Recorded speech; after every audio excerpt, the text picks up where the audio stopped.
Welcome in, Cart Before the Horse, Single by Choice, Truth Over Lies family. It is Monday afternoon over here at Truth Over Lies. How you feeling, Mr. Walker? Yes, sir. I am feeling freaking-tastic per usual. Good evening, ladies and gentlemen, El Nug Nugs and Le Bonquishas. Welcome to Cart Before the Horse, Truth Over Lies. In affiliation with the Bougie Negro Podcast, and also, as all you Negroes know, in association with Ain't No Fun Once the Rabbits Got the Gun Entertainment. What's going on with you this fine Monday? I got beans and bologna. Welcome in, Truth Over Lies Nation, or the TOL Network. All right, make sure y'all hit the like button as you come into the room. Y'all see the thumbnail and the title. We got a crazy discussion. Yes, sir. Come one, come all this fine October 20th, 2025. Me and Mr. X is still alive and feeling fine. We're reporting to you, Jive Chickens, from this wonky, ever-changing dating market on day 19 of our 35-day marathon. We moving, man. Truth Over Lies. We here. That part. So make sure you hit the like button and subscribe no matter which channel you're watching on. All right. I know some of y'all are on the Cart Before the Horse channel, and most of y'all are on the Truth Over Lies, but hit the like button. There we go. Hitting the like button costs you absolutely nothing. Shout out to SBC. Y'all show gonna support. Hit the like button. It's free, if you will. No cost. That part. And shout out to Frederick Howard, gifting a membership. Per usual, Brother Frederick.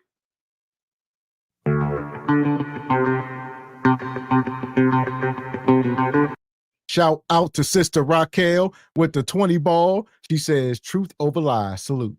Hey, y'all. Shout out to the sister, Mrs. Raquel. Appreciate your sister supporting always. Straight like that, straight like that, straight like that, straight. Also, make sure y'all go over and subscribe to Raquel's channel. I believe Raquel is going live tonight at 9 p.m. So we'll be off the air by then, and we're going to all go over. I just dropped her link in the chat. Make sure y'all go over and subscribe because we are there after the show. There we go. That's a first show right on. Shout out to Miss Raquel over there cooking up. Should always be a good time per usual. And also, shout out to Birdman with the 10 ball. Says, sending love for the new channel. Keep rocking. Birdman. Appreciate you, brother. Yeah! Boom, shakalaka! Appreciate you. So here we go. Like y'all see in the thumbnail in the title, we talking about child support. We're going to talk about parental alienation and the EBT madness. And at the end of the day, it all goes hand in hand. So Bonquisha winter is now. Is here. My goodness. Shout out to last night's show. Shout out to Mr. X putting this madness on full display. Is the time for trying to prophesize and guess to estimate what's going to be the outcomes of this wonky behavior up until this point? Don't need to guess. We here. It's find out season. We finding out. That part. So we're going to get cooking up here for a minute. We will be dropping the link shortly. All right, we're going to set the stage, get the show going, and we'll bring y'all up. Yeah, we know y'all got something to say. Shout out to SBC Nation. Shout out to all our lovely, opinionated brothers and sisters. That part. So here we go. We're going to start off with well, it's a little bit of both, I guess. I guess the first part of the show with the child support and the parental alienation go hand in hand. So this guy said, she said it was DV, but the judge still gave dad time. So it's a lot. He dealing with a wicked baby mama. Per use. Jeez. No, I'm not going. Mommy, no. talking to? Move. Watch out. Move. You better get him.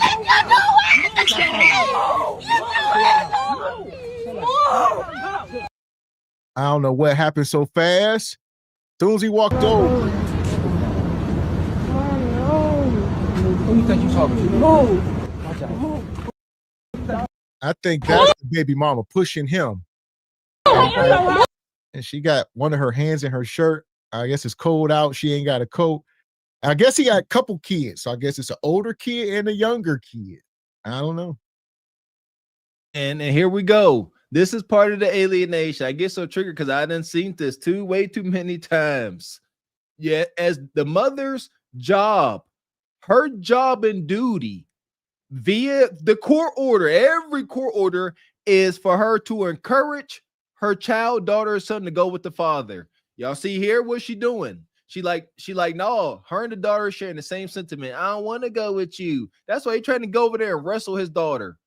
No, it's over.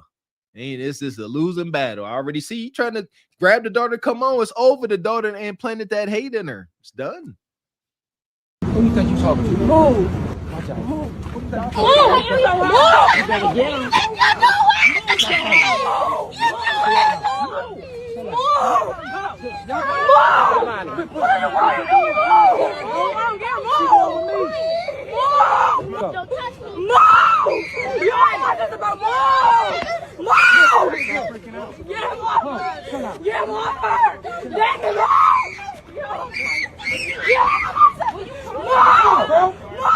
Get your hands up. And the cops just Sit down. Stop playing with me. Put the seatbelt on. I'm done playing. Let's go. Move. I'm not taking you. So that's the mom here in the gray sweatshirt. That is his daughter in the yellow. That's, the aunties, the police there. This is a exchange. He's supposed to be picking up his two kids.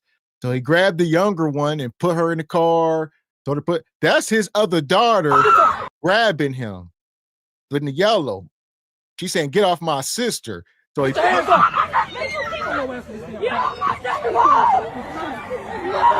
Sit down. Stop playing with me. Put the seatbelt on. I'm done playing. Let's go. now he's telling her, let's go. I think you might want to leave that one. She looked like she about 16, 17. Them parental days may be done. That's mama's baby. You got one in the car. I mean. Yeah, seriously. There you go, Jay. Might not be his. Don't, but it seemed like it is because look like he's going for her too. I got it. Mr. X has spoken on this, and we've seen it too many times. This is a losing battle. We can't sit here and not acknowledge the absolute power these moms have over their children. Not just the mom, the grandma, they all there. Come on, my baby. And the cops is just letting this go along. The cops ain't assisting at all. It's a losing battle, fellas. Well, it's really nothing the cops can do. This is a civil matter. It's not criminal. So they can only, if they swing on each other, somebody, they can only do but so much. That's understood, but no words, no nothing. If a guy, man, listen here. If a guy was out there acting manic like this, the cops would be more inclined to be verbal at least. He ain't even verbal. He's just like. And I would say shout out to my guy, Angry Man. He was talking about this the other day that, the child support system is a civil thing, but it carries criminal consequences. It's the only thing that is civil that you can go to jail for. Like men can go to jail for not paying child support, which is a civil issue. It's one of the only things in the country you can go to jail for that's civil. It ain't criminal. What you sis got to say about that, about double standards? But he said once you go into court and you sign the paperwork, then what they charge you for is contempt of the court order that you signed. So it's a lot of nonsense. See how they turned it from civil to criminal once you start signing. Man, oh man, fellas, I like to stop from getting into these situations. What do we say? Say it with me now. Be careful where you plant your seed, and you ain't gotta deal with this.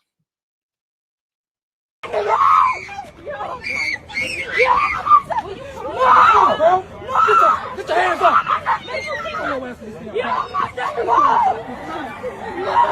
Sit down. Stop playing with me. Put the seatbelt on.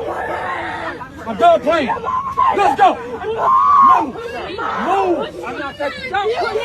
She can get in the car. Don't touch me. I ain't touching. I'm trying to play. Get your ass in the car. Get your ass in this car. We better Stop it, buddy. I mean, here's the $1 million question. Is it worth it? I don't know if this the mama, the aunt. I would hope this ain't the mama. She looked like a fiend. Nonetheless, you know, he telling the older one, they said, let her get in the car on her own. She's not. And I don't think you should be fighting. I guess if you paying though, and he is a father and he paying his money, he wants to see his kids, but they are contaminated. The burden of a man. Sorry, not sorry. You sitting here, you losing your composure. You got to raise your voice. I'm trying to tell y'all something that I learned at a late age and later age. We all learning. Hear me and hear me well. Being in any situation as a man where you got to raise your voice and get out of character, you are losing. You did not gain any ground, and the pain shall continue until you can get to a position where you are, I don't care, you are so stoic that you don't even respond to the screaming and the yelling. You come, if I was him, you come, say, I'm here, we can go have a good time. You want to come or not? No, don't say I didn't come. See you when I sees you. Because this is not helping the kids. This ain't helping him. This ain't helping the mom. The man is just losing days and years off his life, getting stomach ulcers. That's all that's happening. Yeah, either way it go. Whether you keep doing this and you eventually get them in the car, then they got bad attitudes the whole time. It's all stressful and unnecessary. No peace. Be careful where you plant your seed. I ain't touching. I'm trying to play. Get your ass in the car. Get your ass in this car. We better Stop it, buddy. Stop it.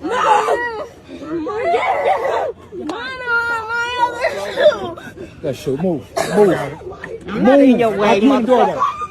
I ain't in your way, motherfucker. Get off of my sister! Close that door, Dad. I'm trying to. Dad, you got it. So it's a family affair. He got his dad with him. She got her mom, everybody. He like, close that door, Dad. Shut the door for me. And, it's a nightmare. The women, it's unfortunate. I got to say it, fellas. In this situation, if the mom and the grandma would be God-fearing and anything resembling Christ-like, they would swallow their pride and worry about the betterment of the children and say, babies, y'all go with your dad. Y'all gonna have a good time. Don't worry about it. Don't worry about all the hateful stuff mama been saying. Don't just ignore that. Ignore all the venom I've been spewing in y'all ears, please. That's just my insecurity and my hurt.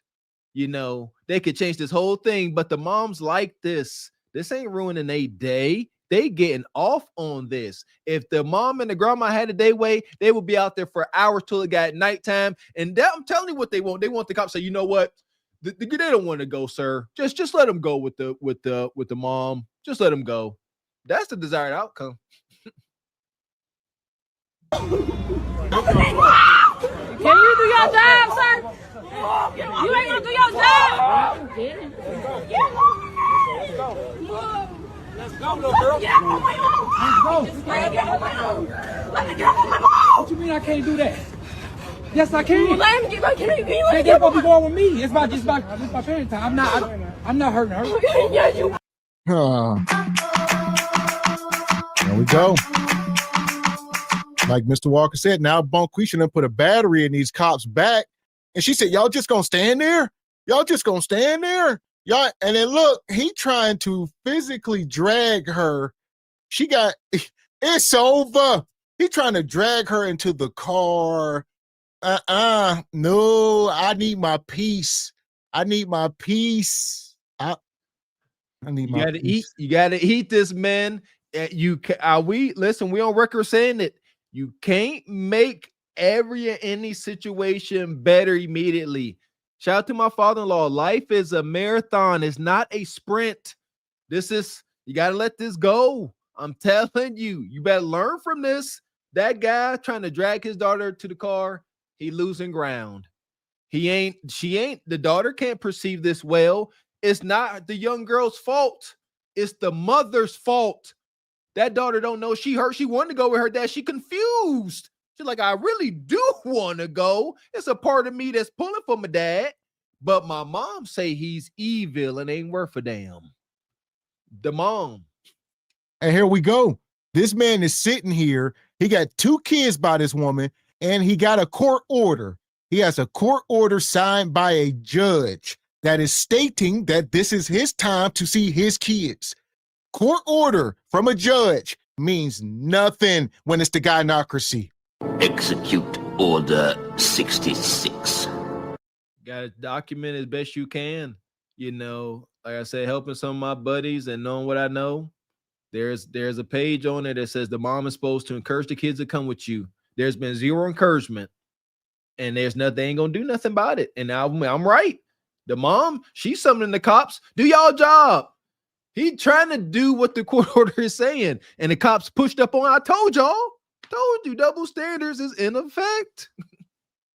Let's go, little girl. Get off my mom. Let's go. Get off my mom. Let me get off my mom. What you mean I can't do that? Yes, I can. Let me get my kid. They're supposed to be going with me. It's my parent time. I'm not hurting her.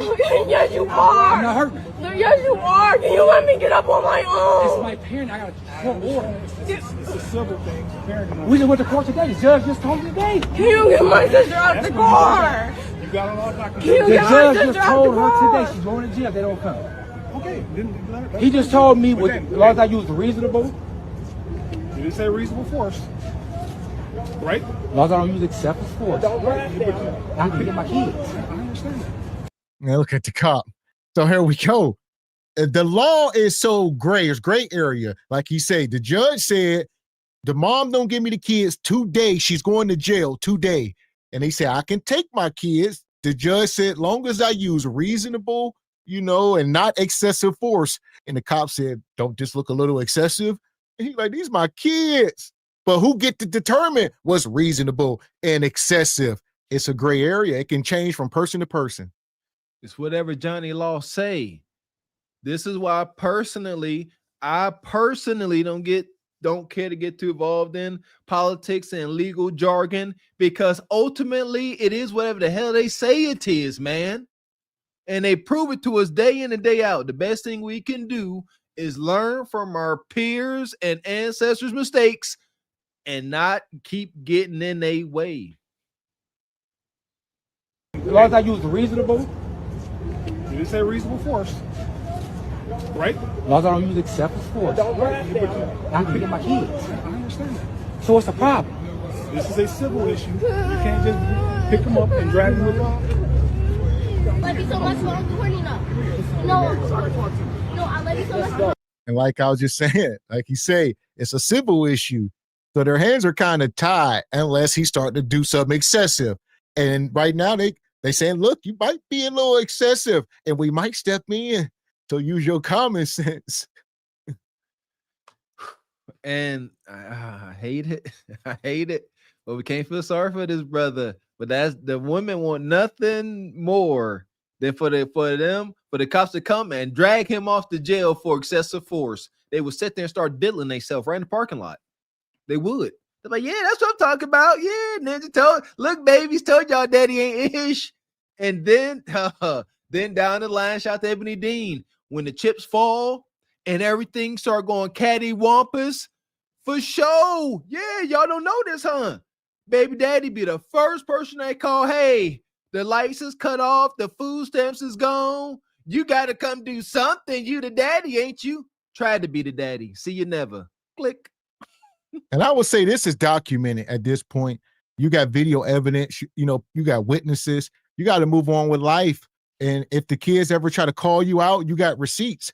Shout out to the brother, Brian McKnight, just won his case, $8 million, from his baby mama who trying to, felt bad and wrote a book about him, starts lying on his name. And this is more of the same. Just it's documented. Protect yourself. There you go, man. I always say, as a father, do the best you can. When it's all said and done, if your kids were to do a TED talk about you, good, bad, and ugly, you should be able to explain, and it should be easily understood. Just do the best you can, but don't go out your way and delete yourself trying to be Superman. That's what he's trying to do. Don't do this. You didn't say reasonable force, right? As long as I don't use excessive force. Right. I can get my kids. I understand that. So what's the problem? This is a civil issue. You can't just pick them up and drag them with you. Love you so much, but I'm horny now. No, I love you so much now. No, don't touch me. No, please, do not touch me. I'm guessing that's her. That's the baby mama in this yellow cardigan or wherever that is. And that she was the one that was saying, y'all ain't gonna do y'all job. Y'all just gonna let them do this. Oh my God. Be careful you plant your seed, man. Please. I don't want to see none of y'all go through this. I don't. Because it's tough on the man. We acknowledge that this is the worst. This is the worst. The worst, I know it's the worst because I know a pretty tough ninja. This was years ago. Tough brother.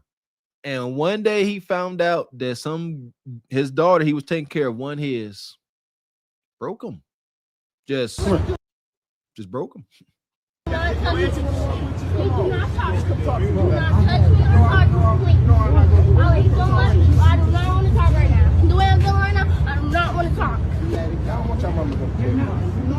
She can go to jail. If she loves me, she'll go to. That was it. Yeah, I guess the other one got out the car. Now they both out the car. It's like herding cats. I mean, only thing on the line is his ego and his pride. So look at him. Him getting in his car and driving away is an L. This stuff is on Facebook Live. He has been humiliated, emasculated. His manhood is virtually gone. He got to leave the city, go start family somewhere else. You got no control over your kids, baby mama, nothing, brother. And we just seen it. It's unfortunate, but this weighs on the man straight like that. And fellas, this is why Mr. Walker say, carry yourself a certain way. I'm for real. I know what I know. Like, I'm not about to be showing up to one of these exchanges with ripped jeans and a hoodie on. You got to know what you up against. Show up looking like somebody so they will treat you like somebody, because they inclined to treat you like a nobody and did. I'm telling y'all. I would say two things is true. I don't think if he can show up looking like Kevin Samuels in a three-piece suit, if the woman and the kids got the vitriol, it's a lose-lose. You don't look even worse at that point. So, yeah. I don't know about looking worse. No, I don't agree with that. Yes, the kids won't come. They still not. I'm saying how you are, like you said, this is documented. You need to present your best self forward. You need to always look like you are on your square, because look at what everybody up against you. So you got to go the extra mile. Otherwise, I'm telling you, they will use your superficial physical appearance against you. That's true. I agree with that. But as a man, yeah, I wouldn't let society start dictating everything down to that. You can't tell a man how to be a father. I wouldn't say that would but I hear what you're saying. Y'all gotta, when you up against hyenas, it's rough. But it shouldn't have any weight, but it does. There you go. That's all I'm saying. Yeah, it ain't fair. I ain't saying it's fair. I'm saying if you're gonna fight this fight, you got to use every tool you got. I'm just trying to. But I would say this here is just an exchange.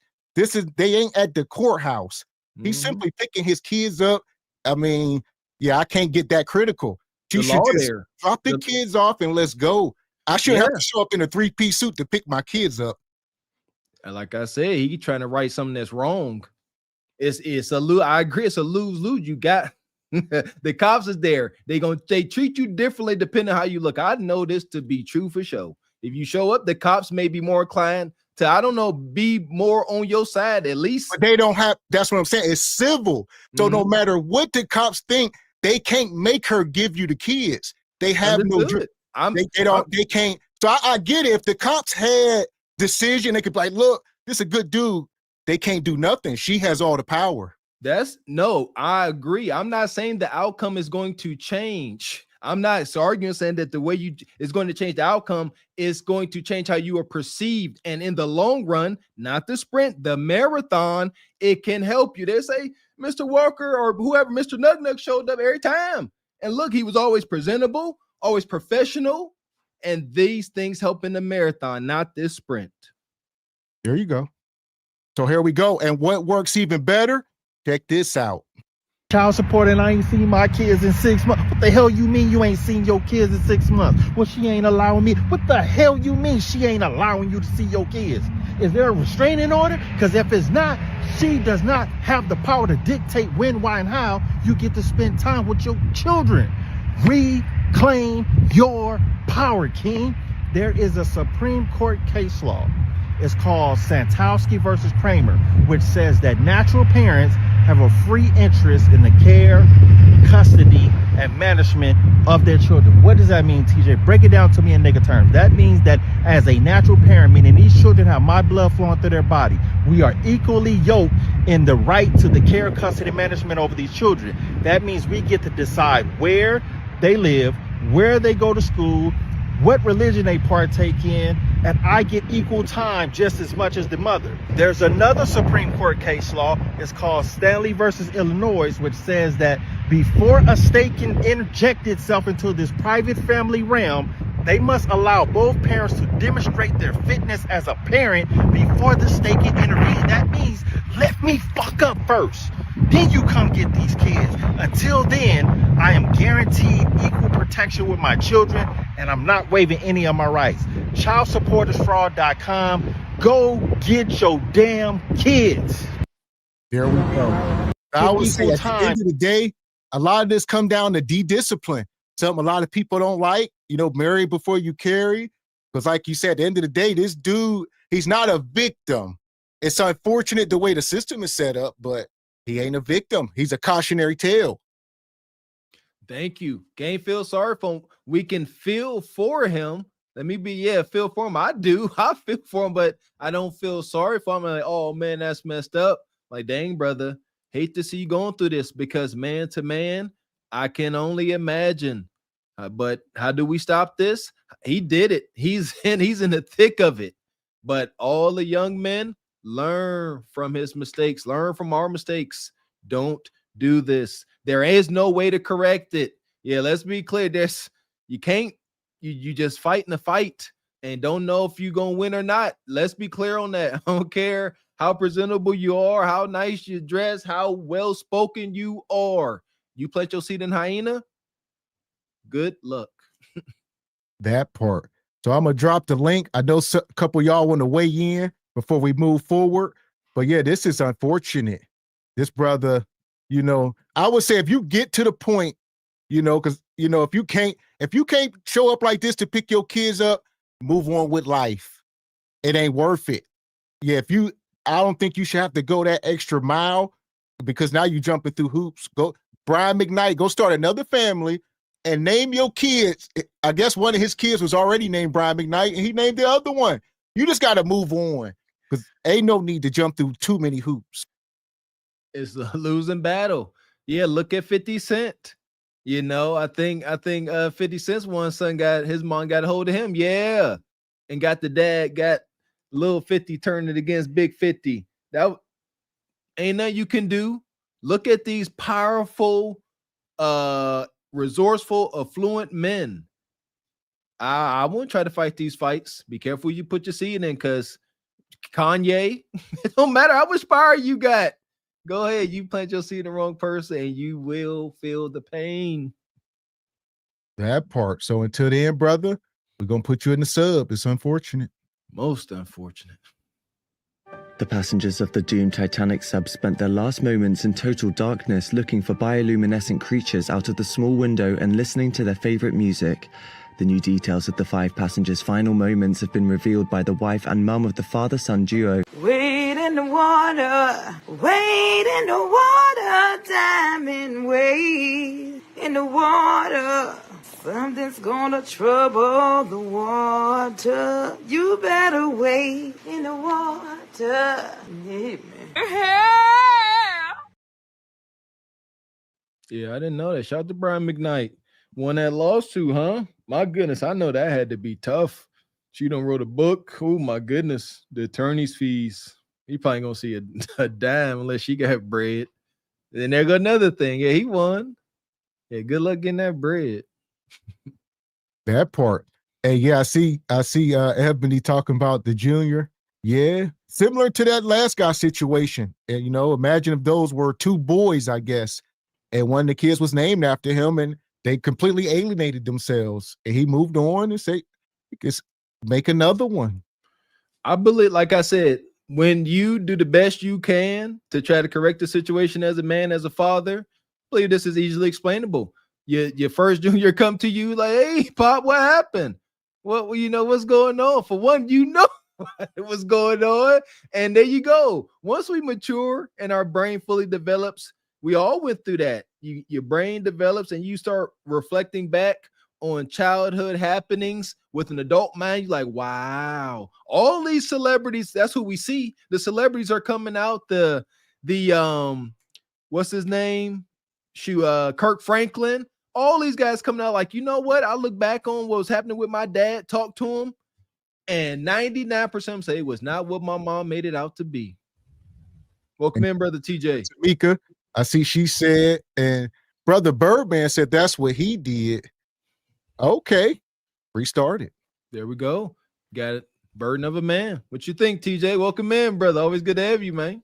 Hey, I don't feel sorry for the brother because ain't nobody feeling sorry for me. Let me tell you, I identify with it, and it's heartbreaking when you see it. But we all. Here's the thing. My daughter. Well, I've shared with you guys in the past. My daughter's mother is no walk in the park. I live in Missouri. My daughter lives in Wisconsin. Do you know how many times I've driven 342 miles because it's time for me to spend time with my daughter just to get there, just to be told no, or for my daughter to be missing, or for and not be able to see her? You know how many times that happened? But here's the thing. Don't play no violins for me. That woman, I wasn't married to that woman. She was a rebound chick after my divorce. The night I knocked her up, I was actually free and clear. We had a big argument. I was on the highway, and when she got on the phone apologizing, talking about what she gonna do, and my dumb ass turned around and went back. So I bought all of that, but see, I had to go through it. But now, I've shared in the past, with you guys in the past. I'm in a different situation because my daughter's mother was very irresponsible. I got her living in my one of the properties I own up there. Well, the only property I own up there. I don't have any problems out of it since. But yeah, the guys like that, it's sad, but we bought that. A lot of us bought that. It'd be one thing if we were married to this woman and it fell apart and did like that, kind of like Brian McKnight. There's some sympathy there. But when you just out here, just not thinking about what the ultimate long-term prospect is, and a lot of guys, let me tell you something, they'll ignore the fact, especially if that woman already got a kid with somebody else, they'll ignore that relationship with that father and how tumultuous that is. And for some reason, think it's going to be different. I agree. And not only for the men, I see the women are complaining. Y'all see Holly Berry says child support is extortion after paying $8 million or $8K per month to her ex-husband. So Holly Berry, she says the child support laws, she said the actor understands the way people feel about being taken advantage of. She says she understands how the men feel now about being taken advantage of by these outdated laws. She calls it extortion. If that woman got full custody of her kids, she wouldn't feel bad about nothing, even though she went through it. She just mad because she got a break. Come on, man. Yes, TJ, we talk about this, brother. No one cares until it's in a backyard, or in this case, brother TJ, in a pockets. In a pocket. And let me explain something to you, Mr. Walker, Gavin. Child support, for the most part, the child support system, that's a voluntary system. You don't have to do it. The mother chooses, or if she's considering not doing it, other dusty hyena female, bitter hyena females around them will talk them into it. I remember going through this situation with my daughter's mother. I'm fortunate where I don't have a legal child support order with my daughter, but you know what I mean? But I'm just saying that it's a voluntary system, and a lot of women, they choose to put this system in between them, their relationship with the, even if the relationship with the father goes south, the last thing you should want to do is drag him in there, because that makes that man a mortal enemy to you forever almost. Yes, I agree. But they ain't thinking about that. They thinking about the short-term game, brother TJ. Yeah, I know. Or they just ain't thinking about the game and thinking about nothing at all except for F you, ninja, give me some bread. I hope you suffer. That would be on their mind. That's it. You know, and then but the children are suffering. There it is. And they don't care. They can't think that far ahead. You know, I don't understand why. Well, I do to a degree understand. Women, wives should be outraged that single mothers get child support, because child support was initially intended for husbands who abandoned their responsibilities. That's who it was initially intended for. So child support really is a wife benefit. And the wives should be outraged that any dusty ass broad can come. So, guys, any dusty woman can come up and just get, you know, the protection of the system without doing anything. Well, you know what? See, got to correct. It ain't no protection from no system. Like you said, it was started for wives. I didn't know that. Appreciate you. Now that makes sense. That sounds honorable. But I got my theory, brother TJ, why they extended it to single moms, because child support is a third party. They there to get a cut. Child support was not put in place for the betterment of these kids from these single moms. Like brother TJ's put that, like TJ pointed out, that makes sense for the wives. But they say, you know what, TJ, we can get more money flowing through our hands if we include all these single moms, and it's a whole boatload of them. Yep, absolutely. And that's just unfortunate. So, you know, guys you gotta move more intentional than you do, because the outcomes, the harm, not just from the financial standpoint, but you guys up here, you're fathers. Can you imagine not having to have any access or see or participate with your children for years on end?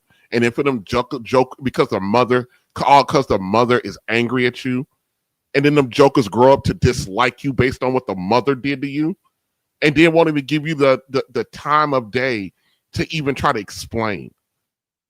The best thing I ever did, I didn't meet my father till I was 30. The best thing the best decision I ever made in my life was when that joker came around, was to listen.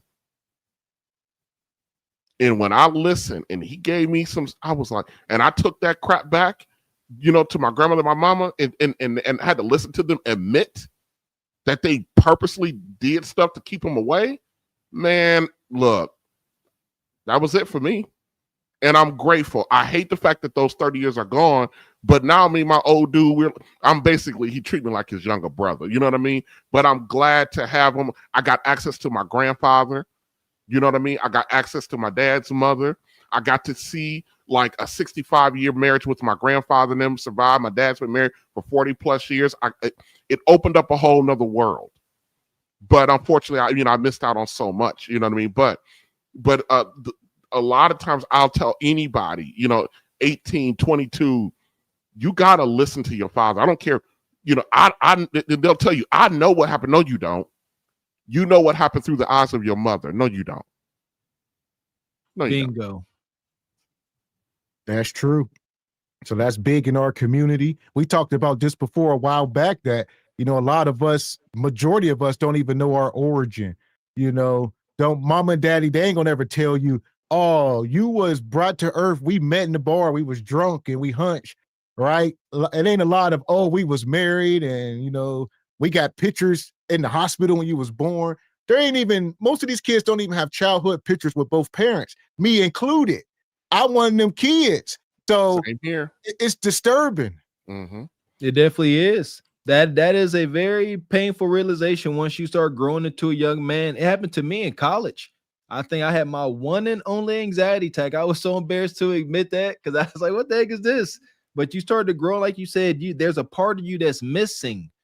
And please take me as a subject in as a whole, a brutish football playing MMA fighting dude, and I can sit here and acknowledge that you cannot fill that gap. And that's why I'm so passionate up here with single by choices, cart before the horse, truth over lies. Do what's best for the kids, because as Mr. X and I point out, a lot of these kids, and we put on display, a lot of these kids, young men and young women, are not going to make it to the other side. They just not. Did I tell you guys about the time my daughter called me a deadbeat? No. Wild. Not as a Layla, or like I'd imagine earlier. This was about 2 years ago. Oh, okay. Oh yeah. My daughter 10. So she was 8 at the time, calling me a deadbeat. Good. Yes. That's her mama. That's comfortable. I mean, of course I knew what it was when listen, my daughter did it in public. We were out at a restaurant and she was angry because she wanted to go do something. And I told her we're not doing that. And she was like, why are you sitting around acting like a deadbeat? Woo! My daughter got a firm lesson in what in daddyism that day. But I told her then, I said, okay, baby, you big bad enough to say some crap like that to your daddy. I said, one, whatever your mama say about me, I said that should never come back to my ears out of your mouth. Number two, I said, sweetie, the one thing you don't want is a life without me. I said, that's exactly what I told her. I said, don't forget, sweetie, this is 2 years ago. This was 2 years ago. So at that point, we're 1 year into them living in my house. I said, don't forget, baby, I'm gonna be a little bit honest with you. If it wasn't for daddy, you would be homeless right now. I said, if that's the road we want to go down at 8 years old, talking to your dad like that, I said, baby, I can go make another one of you. Told her that. Hurt her feelings. But that was all her mother talking and stuff like that, but I'm a firm believer when when the disrespect come in, I deal with it right then and there. I don't care who it is, what it is, don't matter to me. All right. Yes, listen here. That right there, that's what I mean by doing the best you can, because you can say that with confidence.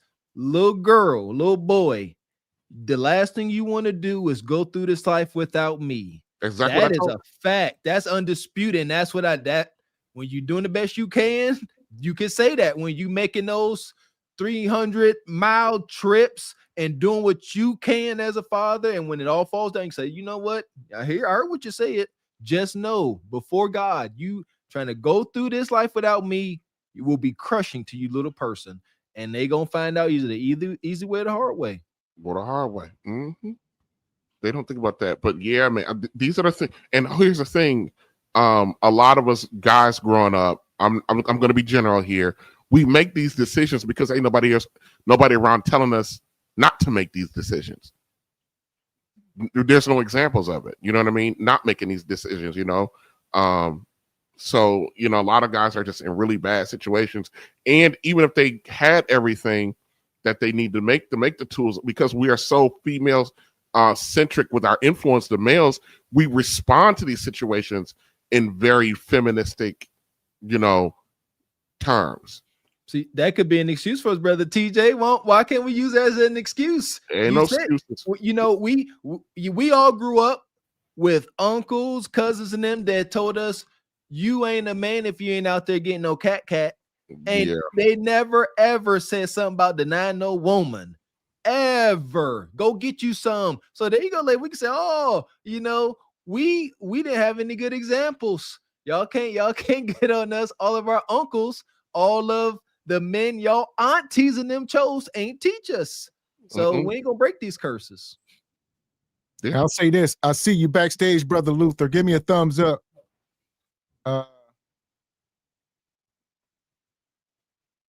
Okay. Welcome up, brother. Welcome up, brother. Been a fan of y'all's for quite a bit of time. Yesterday, my daughter would have been 21.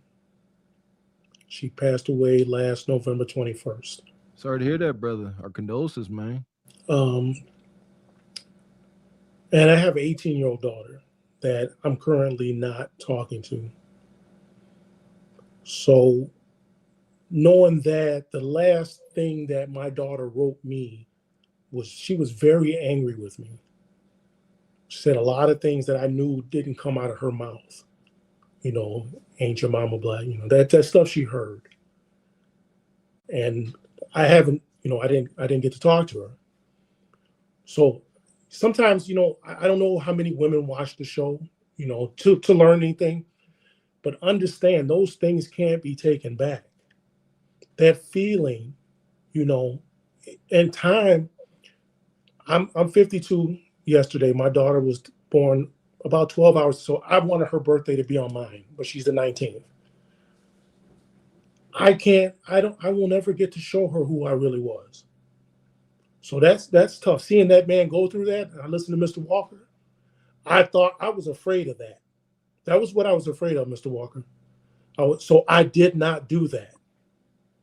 And I don't regret not doing that. And I'm gonna let go of Gavin because I know Gavin. But you lose one, and it's tough, you know. But I've listened to Mr. Walker, and like you said, you lose once we get into our emotions, you know. And so all I can do is hope that my younger one will see me and understand that, and you know, that's all you can do. It's just sit back and, you know. Now I talk to her every day. I hope she sees me, and you know, there you go. Ain't no hope, brother. When you putting the work in, hope is not needed. Just have your faith and keep doing you. Yeah, that's one thing too. I think one thing that sets me apart with my slightly pessimistic outlook on life is my faith is strong. I believe that God is not cruel. If you do everything you can in your power, move with pure intentions, deal with the pain in the short run, and reap the benefits in the long run, brother. Just stay steadfast. Yep, I have to stay me. Even though it puts me staying in places that I don't want to, taking away a lot of things, I'm still staying me, because what we just saw, if I become that, then I prove her right. And I learned that from you, Mr. Walker. If I become him, and all inside of me wants to become him, but if I become him, I lose to me, I lose to you, I lose. And then my daughter can go, see, she was right. That's it. That's the burden we have to accept. We got to deal with this. That remain stoic, even though it's tough and your emotions want to come out, because it's an emotional situation. But we are not allowed. Deal with it, and then wait for the reward down the road, brother. Yep. So I sit back and I think about her, and I wait. You know, I even keep her picture on my phone. That's it, because that's the best that I can do. Amen. And I hope, and this is where I land, I hope that when my 18-year-old finally sees me, maybe mom wasn't right, Dad, because you never did those things, and now I'm an adult and I see it, and that's all I'm waiting for. That's my victory. There you go. That's my victory. The hard part is a lot of times in our situations, Mr. Luther, we have to sacrifice the most fundamental years of our children. You know what I mean? Just to have something later. You know what I mean? And that's crazy. Thank God I haven't had to go through that extreme. And my daughter's mother was so irresponsible that it gave me some leverage. You know what I mean? And I kind of got stomped out up here about a year ago when I informed the crew that I moved my daughter's mother onto a home that I stomping. I just mild. Just a mild stomp out. But me moving my daughter's mother into a home that I own gave me so much leverage that I have never since that happened. I have never not seen my daughter. I've never not went home and not been able to have access to my child. You know what I mean? And and even though the mother's staying there for free, you know, the thing that was more important to me was access to my daughter. The bigger picture, right. And I got that. I mean, I've already got, like Mr. Walker is looking at this. I got this now. Yeah. That I didn't have, but I'm still not that guy. And that bigger picture that you did, I walked away from my home, credit. I almost lost my career. I've lost all that, and I'm still like this because I'm afraid if I become that guy, she was right. You're right. Don't be afraid. No fear, no hope, brother. Just keep doing you. Like I said, and being surrounded by good energy like this, it helps, because that's one of the worst things, when you sitting there in those four walls and you feel like you're going through it alone. My goodness, and it gets tough. You're not alone, brother, for sure. Yeah, just stay connected. I will ask you, have you heard about the Brian McKnight situation? Are you familiar with it? No, I thought I heard something of. I know a large amount of money, but I think that just comes with his status. Well, no, he was going through something with his ex-wife and his children, and being alienated, and she wouldn't let him see the kids. The kids, was a lot going on, and he moved on. He got a new wife, and he had more children, and now everybody's upset that he got another family. And that's the thing that I think what King said. He took that bigger route, even though it made him catch a little flack from Mr. Walker, because it was but that bigger picture, I know you'll lose. It's like we lose no matter what decision we choose. Yeah.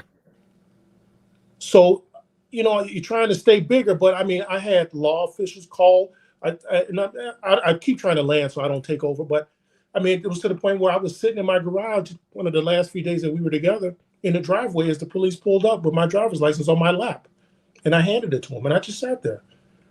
And my second daughter and they were just screaming and crying. I was just sitting there, and I knew if I even opened the letter A out of my mouth, but I never did that. I handed it to him. I sat there. But just to get to that point, I'm just waiting for my second one. Now I'm just hoping, and that's the only victory I can get. There you go, brother. Occupy your mind with something else. Yeah, can't sit there and dwell on it. Well, yeah, that serenity prayer. Accept the things you can. Change the things you can. Right now, ain't nothing you can do. Now, Luther, Brian McKnight, like, his wife turned his sons against him to the point where they wouldn't want to deal with him, and his oldest son ended up getting cancer, terminally ill. And Brian McKnight tried to actually get this fella into a prestigious facility that treated that rare form of cancer that they had, and the mother did everything in her power to stop and block it. The bigger picture. The son. So that's when Brian McKnight, she tried to stop and block it, because it would have required the older son. Now these are adults, to relocate to where he was at, to the city and state that he was at, and the mother had such a negative reaction to it that it never ended up happening. And then Brian McKnight just washed his hands of it, and everybody wanted to drag him because he did that. And then the woman gonna sit there and say he wouldn't even come see about his son when he was dying. And Brian McKnight just won a defamation lawsuit against his ex-wife. It was an $8.2 million defamation lawsuit because of stuff like that. Brian had the resources to do that, and then he started a family on his own. It should never get that bad. But and that money, losing those years, that hatred, that money means nothing to him. I mean, I know he's a little bit wealthier than us, but I guess he ain't gonna get it because she ain't gonna pay it. Gavin X said something many shows ago about the time when we get our flowers. And I don't word for word how you said it, but we don't get our flowers until they put them on top of us in the grave. So I'm not expecting my flowers. I'm hoping I live long enough for that to come back around, even if it's the day before. I wouldn't want $8 million. I would rather have had my son, in my case, my daughter. So it's just a matter of me staying stoic, like you said, Mr. Walker, staying stoic, being a man, being that person. So that day that the door knocks and she says, "You weren't who I thought you were then. What are you doing?" I'm okay. Do you hate? No, I don't hate your mom. No. You either gonna look back at this and smile and be happy you went through the discomfort of maintaining your stoic frame, or you're going to look back at this time and have regrets that you didn't. Choose your discomfort, plain and simple, brother. Stay stoic. And believe it or not, crying into a man, to brothers, got me through this. I did not think that would ever be true. The men got me through this. Good, strong older black men who had been through this got me through the worst feelings. And that's all I, and for me to land, listen to these brothers, Mr. Walker, Mr. Guy. Even though I'm old, I'm 52, so I'm a little bit older. But the wisdom that I hear from Mr. X and the wisdom I hear from the life that you live that I didn't live, Mr. Walker, I'm listening to it. And I'm older than you by about 12 years. Yes, but sir. I'm learning. I'm putting words to the things that you say. I'm seeing the examples. We laugh at some of the things, but when you describe the pain of what it was like for you to grow up and the stories, it's like, wow, okay, I wasn't alone. So, amen, daggone right. Yeah, I believe in that. I said I'm on record saying it. Have at least one guy you could trust to be able to vent to, if you will. Like Mr. Gavin X, I've vented stuff to him that I have not told anybody else because I could trust him when we have that bond. And you bounce ideas. You don't do it for a damn pity party. No, you ain't going to Mr. X for no pity party. You go for some insight, some wisdom, just another mind. As iron sharpens iron, man sharpens iron, man sharpens man. That's what you do. But that's a big if. You got to have somebody you can trust. That's for that. Gonna show just older gentlemen. That's like you say, you go to older men that's been around that can at the very least sympathize with what you're going through.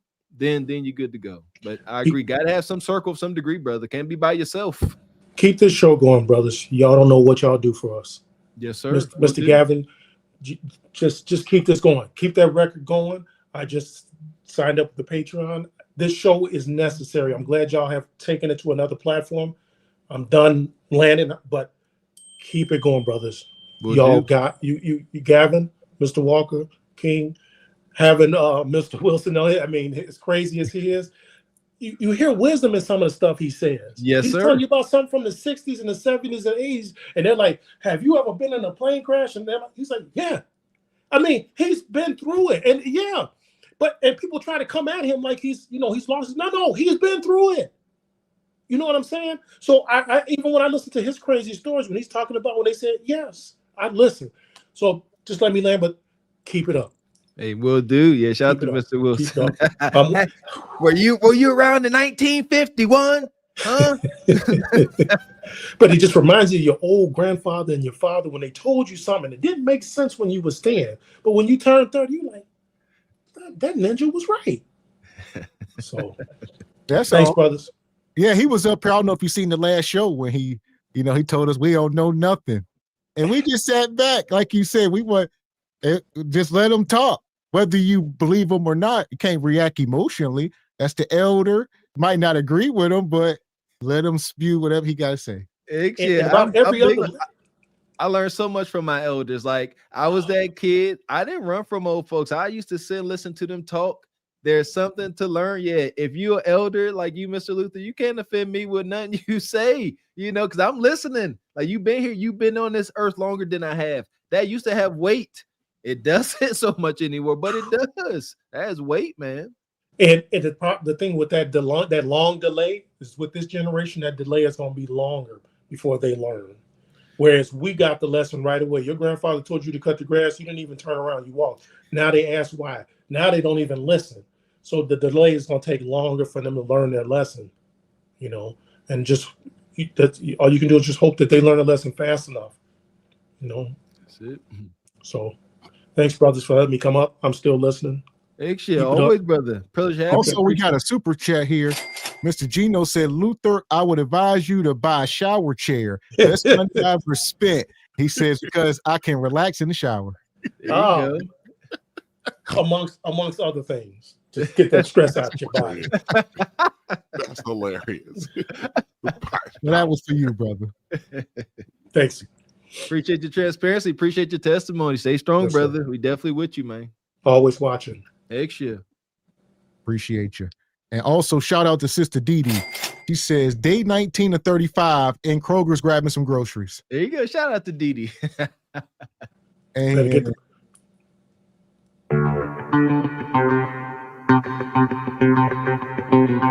shout out to the brother Tall, come through sponsoring the show. He dropped 20 in the Cash App. He says, what's good, my brothers? Day 19 salute. Shout out to Uncle Tall, always coming through. Appreciate you, OG.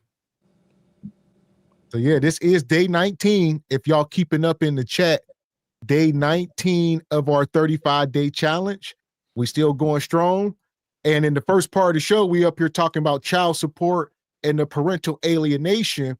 Now we gonna piggyback off our conversation from yesterday. And the whole no SNAP, no benefit, it's about to get ugly out here. Oh yeah. We in cold yellow. I forgot. How could I? Cold yellow. Stay alert. MAGA and all the Trump supporters, I would like for you to know and understand that for the month of November and probably December, there will be no SNAP benefits. Okay? There will be no EBT. There will be no food stamp benefits for the month of November. And with that being said, there will also be no Medicaid. And then, you know, I'm also hearing through the grapevine, hearing through the streets is talking, that military healthcare is down right now. And they can't explain why. Medicaid is down right now. And they can't explain why. And, you know, for all the supporters out there, how many of you receive food stamps to feed your children? Next month will be Thanksgiving. They will be out of school for what, a week? Your kids are going to be out of school for a week. My God. With no food. So I'm going to stop it. We got a lot here to mine through. So we're going to stop it for now. But update, no SNAP benefits or Medicaid in November, which is coming in 10, 11 days. And then she kind of condescending was like, yeah, and I heard the military, and you know, she was saying that, trying to dig, but since ain't none of it good. All right. Don't nobody want to see people starve. At the same time, we don't want to keep seeing y'all making bastard kids either. We want to see you got to do something right in life. And at the very same time, we've been trying to warn y'all as men, and y'all start calling us sassy. So I don't feel bad. We've been trying to tell y'all about this wacky behavior. What she trying to do is get everybody involved. It's like, wait a minute now. It ain't just us food stamp recipients. Medicare, military, all of us go suffer. She trying to round up the bed. She want absolute global outrage about it. It ain't gonna happen. And just as of today, I heard the military started back getting paid. So that's not true. Yeah, military got getting paid. At least they did get one check. So no, it's the food stamps. And like she said, Medicaid. So I'll get you in first, TJ, and I'll get you in, Luther. What you got, TJ? Look, I can't wait.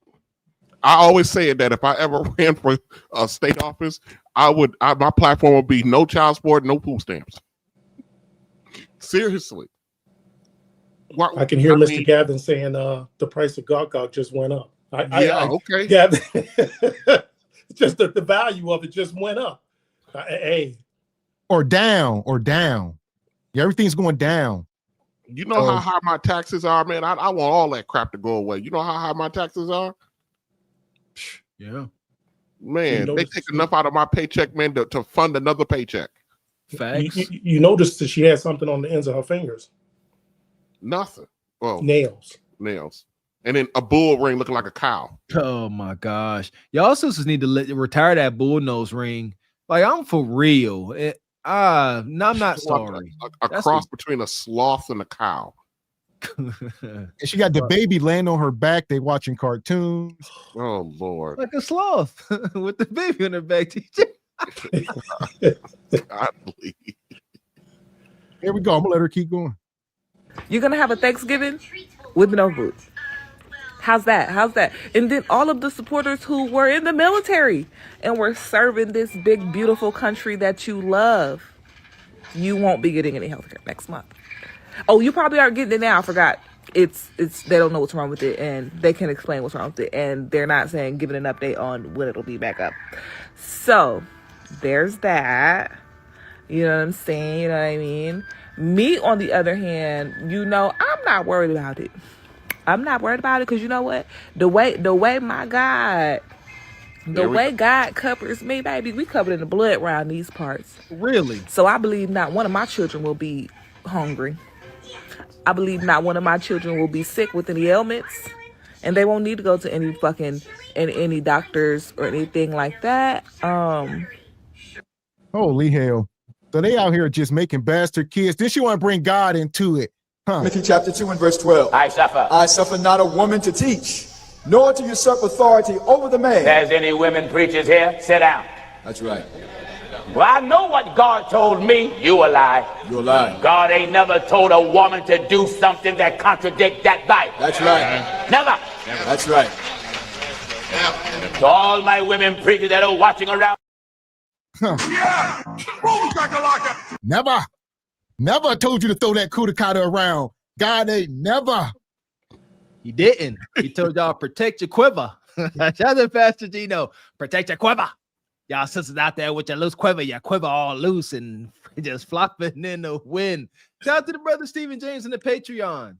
He asked me, what book, what Bible do I read? I said, I don't read the Bible. And he said, I get passionate when it comes to religion. And I do, because I'm extremely serious about my salvation and my soul. And I get triggered whenever folks downplay the sacrifice of Jesus. Oh, I'm covered in the blood. Shut your lying mouth up. No, you're not. Your life would reflect it. You are not blasphemous. It annoys me. It does. I do get triggered. But Mr. Walker, they do that because it's a conversation stopper. It stops. It's like the big joke or the big Trump card. That's what that is when they do that. I haven't seen anything yet, and I'm not on as much as I used to be about this affecting men. Is it only taking it away from women? Well, there we go, brother. No.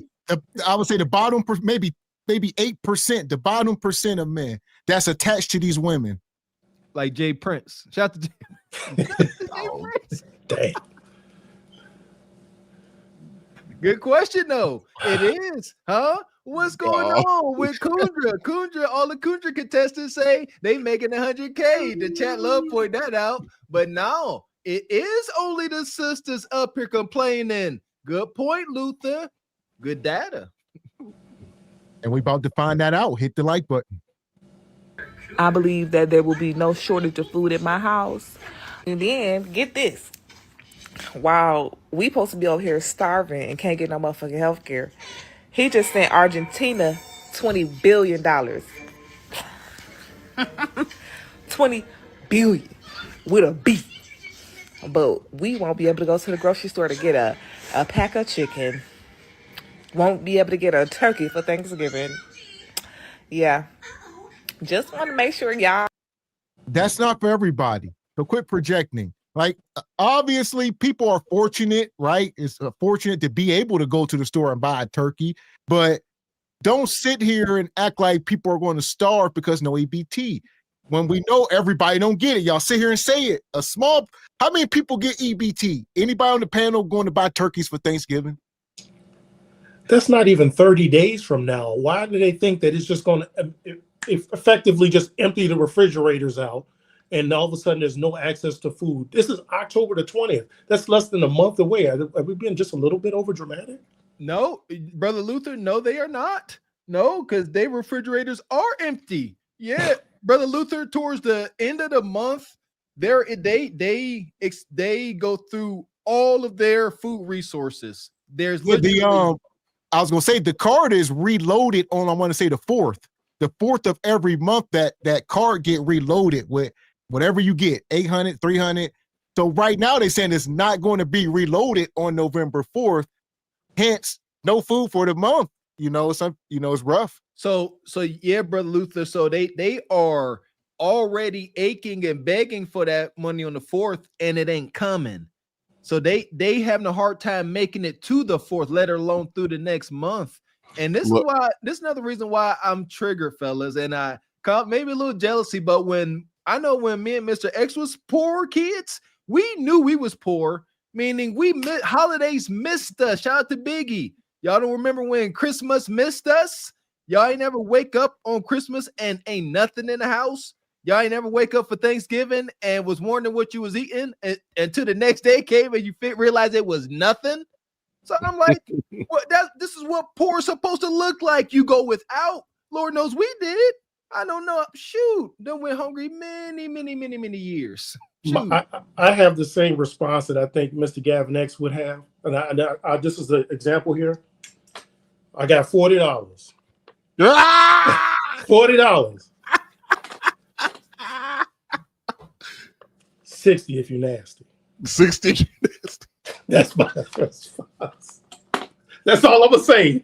That's it. I'm gonna leave it at that. Yeah, you meant that, Luther. You took your glass. You had to make sure we felt you on that. He said, glass.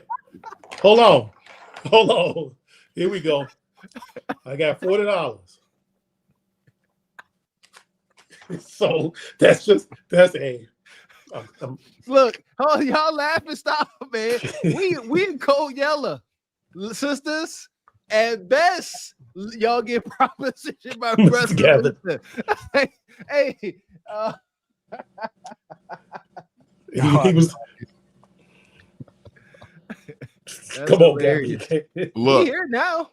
In November, the Leon Kings of the world, the brothers for them have a huge come up because a lot of brothers got $40. Hey, well, we here.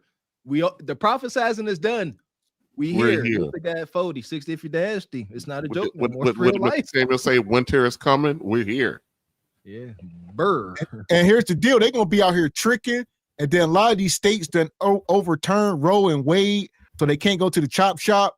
So it's gonna be you see, this ain't a good recipe. Mo bastard kids, Mo trick baby. Shout out to all of my fellow trick babies out there. That's what a lot of us are. We trick babies. Yep. Yeah, we one night stand. There's one step from a dumpster baby. Shoot. So here we are, man. Y'all had knew what was going on. Oh, and then another thing, mind you, he just sent Argentina that $20 billion, but we just sent them money in April to help the Argentinian, I don't know if that's the right word, but the Argentinian coins from going under. But and mind you, first of all, Argentina owe us so much fucking money. We're always bailing their ass out. At this point, Argentina just need to move over here. Move the fuck over here. What the fuck? This is amazing. Before we keep going, how they so political all of a sudden. Finish the equation. America ain't giving nobody anything without receiving something in return. Ain't nobody bullying America like that. So you don't know what the deal is. They ain't just forking over something. Trust me, it's something backdoor going on that you don't know about because you bonquisha. You ain't privy to top secret information. Who is us? If she receiving tax money, that means she's not giving. So who is us? She said she owed us. You know it's done got bad. Listen, when Bonquisha, she has stopped separating herself from the group. Bonquisha says times are so hard with this food stamp and SNAP scare. She said, we all Americans again. Wow. Like, you know what I'm saying? Like whenever that catastrophe happened with 9/11. Like, that's when we all became Americans. Bonquisha like, whoa, this is a catastrophe. We need to all be Americans again. Give us Americans some food stamps. I think the farmers will get money before she does. They are for sure. See what I'm saying? Luther, they can't think that far. You see that now? You speak my language. Yeah, the black farmer, all the farmers. It's over. They don't understand just how bad this crisis is. The farmers having a hard time trying to keep up with their livelihood. You think they worried about giving resources to who they have deemed useless eaters? That's what it is, Mr. X.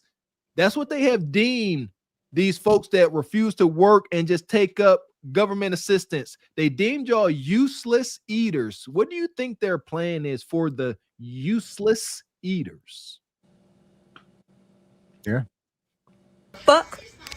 So due to the government shutdown, there will be no SNAP benefits dispersed for November of 2025. And I feel like y'all need to feel this because y'all put those people in position to do this to y'all. Y'all voted for him. Y'all went out thinking that, this man was going to give y'all something. Guess what? They cannot say it's the Democrats or the liberals because guess what? The Republicans own every single part of the government. I'm talking about the Senate, the House, the presidency, and they own the Supreme Court. And it's always going to be about politics. The Democrats aren't doing this. No, y'all asked for this because y'all thought y'all was going to get a stimulus check and some free money. It's never going to be free. It's always going to be at the cost of the taxpayers' dollars. And they're going to say, it's going to affect the brown and blacks. No, it affects the Caucasity because guess who are on more government benefits than any other ethnicity? The Caucasity people are. And I feel like y'all need to feel that because y'all went and did this. Because guess what? The rich is getting richer and the poor is getting poorer. And it is what it is. But y'all know what to do. Get in the comments. Let's go. And here we go. So I was saying this last night when we were covering this. They claim this is going into effect November 1st. And right now we know the government is shut down and they're trying to come to terms on things. And I didn't say that this was a bluff. I just said this was a move on the board. And it's only a bluff if November 1st come and the deal is not made and food stamps are issued, then it was a bluff. But right now, I think he's trying to get the deal made and force their hand to do whatever they want. And because somebody's gonna have to get blamed if this money ain't issued. So they're gonna say, we're gonna blame y'all, and then we're gonna blame y'all. But I think at the last minute they may sign something. We don't know. Yeah. I think T Money gonna get bluffed with this. If this dude said we're not gonna issue food stamps, that's what he mean. Well, unless the government is still shut down, that's the term. Yeah. So that's what I'm saying. So unless the Democrats do bend to their will, then we're gonna find out. Yeah. So like okay, so yeah, the orange man definitely I don't think is bluffing, but I do believe the Democrats they're going to mend this before it's too late, because we said during last night's show and Bonquisha, confirmed it. They already thinking about violence and looting and Putin. They already read, they primed it like, go ahead. Don't let that money bill when them cars come to fourth. We looting and Putin. So T-Money was just talking today about, the Insurrection Act. He's talking about he about to, enact it. So we know that change doesn't happen unless it affects money. So how much is that going to affect the cereal companies and all the food? If that money how much buying cereal and pizza puffs and Pop-Tarts, that's millions, billions of dollars that they're not going to get from the government if they don't give that money to her. So I think that'll make a different change than her complaining. Yeah, 100%. There you go. Yes. Okay, I like that, because I was saying that I believe that the masses and potential and probable violence in the streets could bring about some agreement, but I'm gonna go with you, brother Luther. Yeah, they ain't worried about that. They say, you know what? But if Post and General Mills start calling like, "Hey, we missed out on profits," then yes, sir. Yeah, because right. You notice that they didn't, like with the farmers. It didn't affect until the farmers didn't care who was getting snatched up until somebody wasn't snatching the vegetables out the fields. Then it was like, oh, wait a minute, maybe some of them can stay. So when it affects money, as we all know, then when it affects Post and all the companies, then they'll say, but listening to her, right. You right. Yeah, they got no power. Gotta be influenced by the money. That is the American way. Sorry, not sorry. It's just what it is. What you got, brother TJ? Nothing. I agree with Luther on this one. But this has been coming for. No one should be surprised, because it's been a slow burn for about 20 years of stuff coming this way, because folk are getting tired of having to pay your taxes go up every year. Your money that you bring home, people are getting tired of seeing less and less of their paycheck. Getting tired of it. Now I'm going back. I don't think it's. And then Bonquisha is low-hanging fruit. This is a reset. They gonna get everybody. Mr. X pointed this out. They're gonna get everybody off, because it got wild. Like, being on government assistance became a lifestyle. You could be on government assistance and Section 8, your mama pass it down to you and you pass away with it. That people live these existences out on government assistance their whole life. The movie Precious, they made a movie about it. Go get on the welfare, she told her daughter. It's a real thing. So they're about to restructure it, but the suffering is going to happen. Let me tell you what my grandmother tried to do. Speaking of that, I found out when I was 17 and a half that my grandmother was getting a Social Security check for me when I was 17 and a half. The reason why I found out is because she had to take me to the Social Security office because they wanted to see me, because 6 months from then, the money was going to come directly to me. What? Yo. So hold on. So when I went to when I went there and I found out about all of this money she was getting, first of all, I got instantly angry because of the dynamics that was going on in the home. Not only was I working and having half of my money taken and given away to her son because she couldn't afford to give him an allowance too, but you're getting money from me and still giving it to other people. No. So when I went to the Social Security Board, I was a senior in high school. I told them I didn't want it. I said, I'm going to college. I don't want this. Your mom was getting Social Security off My of grandmother, you. yeah. Grandma. That's and then guess what she did? When I told them that I did not want it at the age of 18, guess what she did at the age of when I turned 18 in the month? Disowned you. Huh? She threw me out. She threw me out. Naturally. Threw me Yeah, I know. Disowned Threw you. me You ain't worth the dang. You ain't falling under the gynocracy. But don't nobody care, TJ. Don't know. That's I hate that, brother. And guess who? And guess whose payroll she's on now, at her ripe old age of 83? Yours. Mine. the woman that threw me out because I didn't want. Because let me tell you something. Had I decided at 18 to stay on the government's arm and I was able-bodied, at her 83rd year, I wouldn't have had a payroll to put her ass. Excuse me, to put her on to be able to make sure that she's in these years comfortable. She can still drive. She's driving a Cadillac because I bought it. She's in a comfortable 2-bedroom because I bought it. She gets food every month because I pay for it. Had I succumbed to Big Mama Queen Mother's rule and kept that check, she would be in the world of hurt right now. She might be in the grave right now, for all we know. Did you at least get an apology from her? Apology? Big on apologies, man. No, Mr. Walker.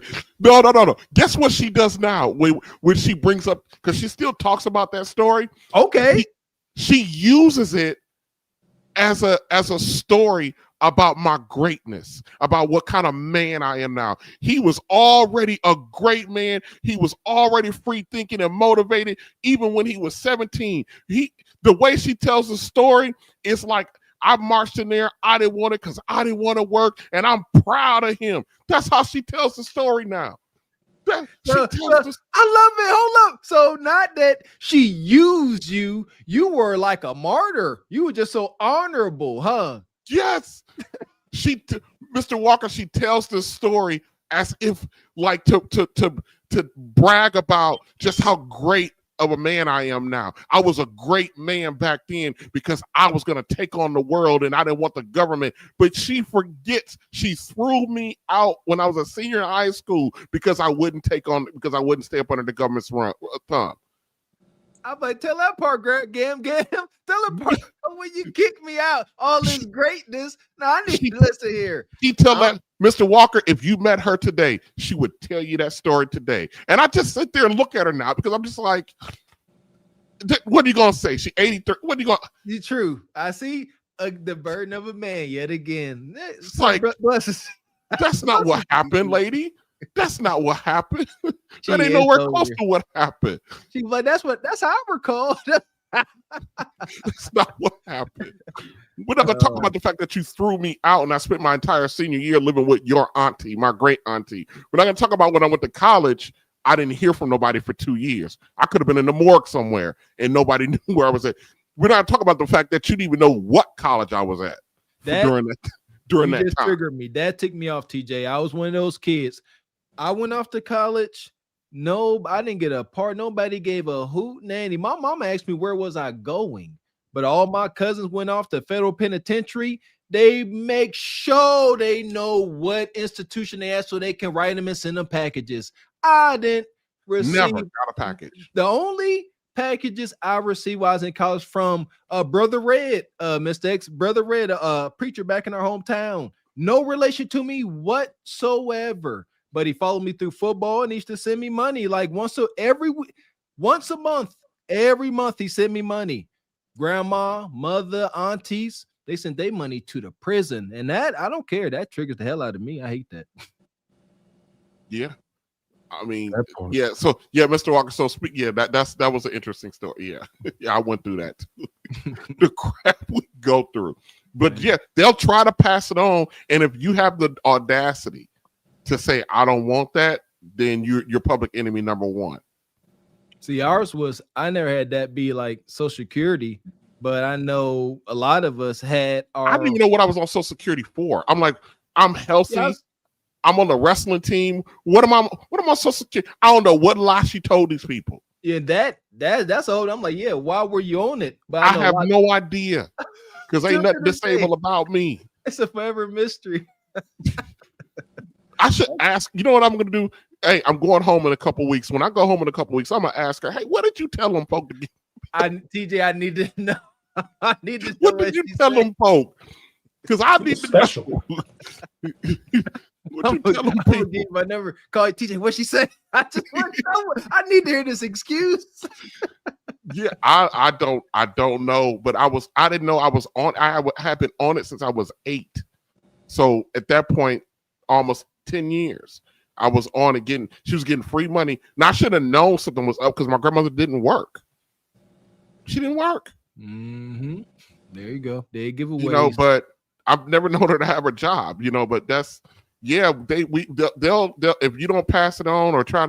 And here's the thing, when they're telling their daughters this, like, well, if this happened to you, you know, you can always go down and get you some Section 8 and get you some food stamps. So you can get this and you can get that. Don't worry about it. You can go to school. You can go to college later when you're 40. That's facts. That's what they tell them.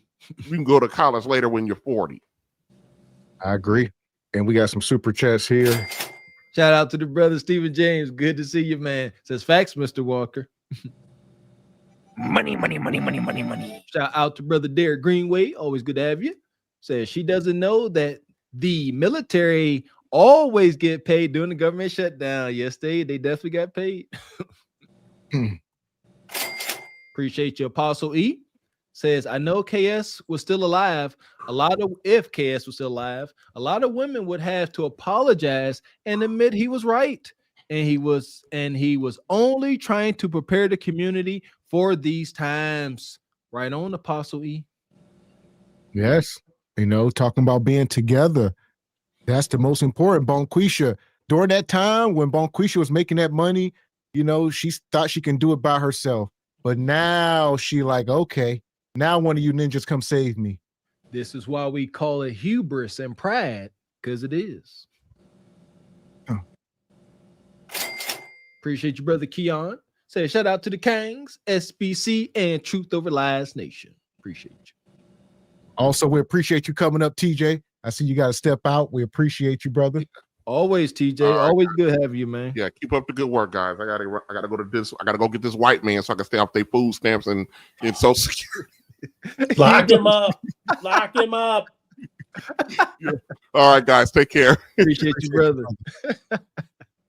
And also, appreciate you, Keon, coming through.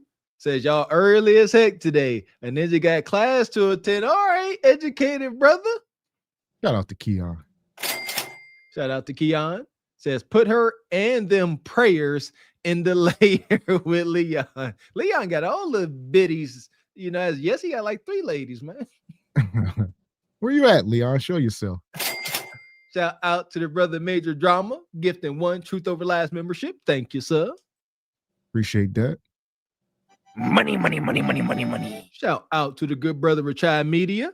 Says day 19, Gavin X Mr. Walker. I wanted to come up on the previous topic, child support, but I was driving. I have much experience and many stories on this topic from childhood and in adulthood. Definitely believe it. You know what?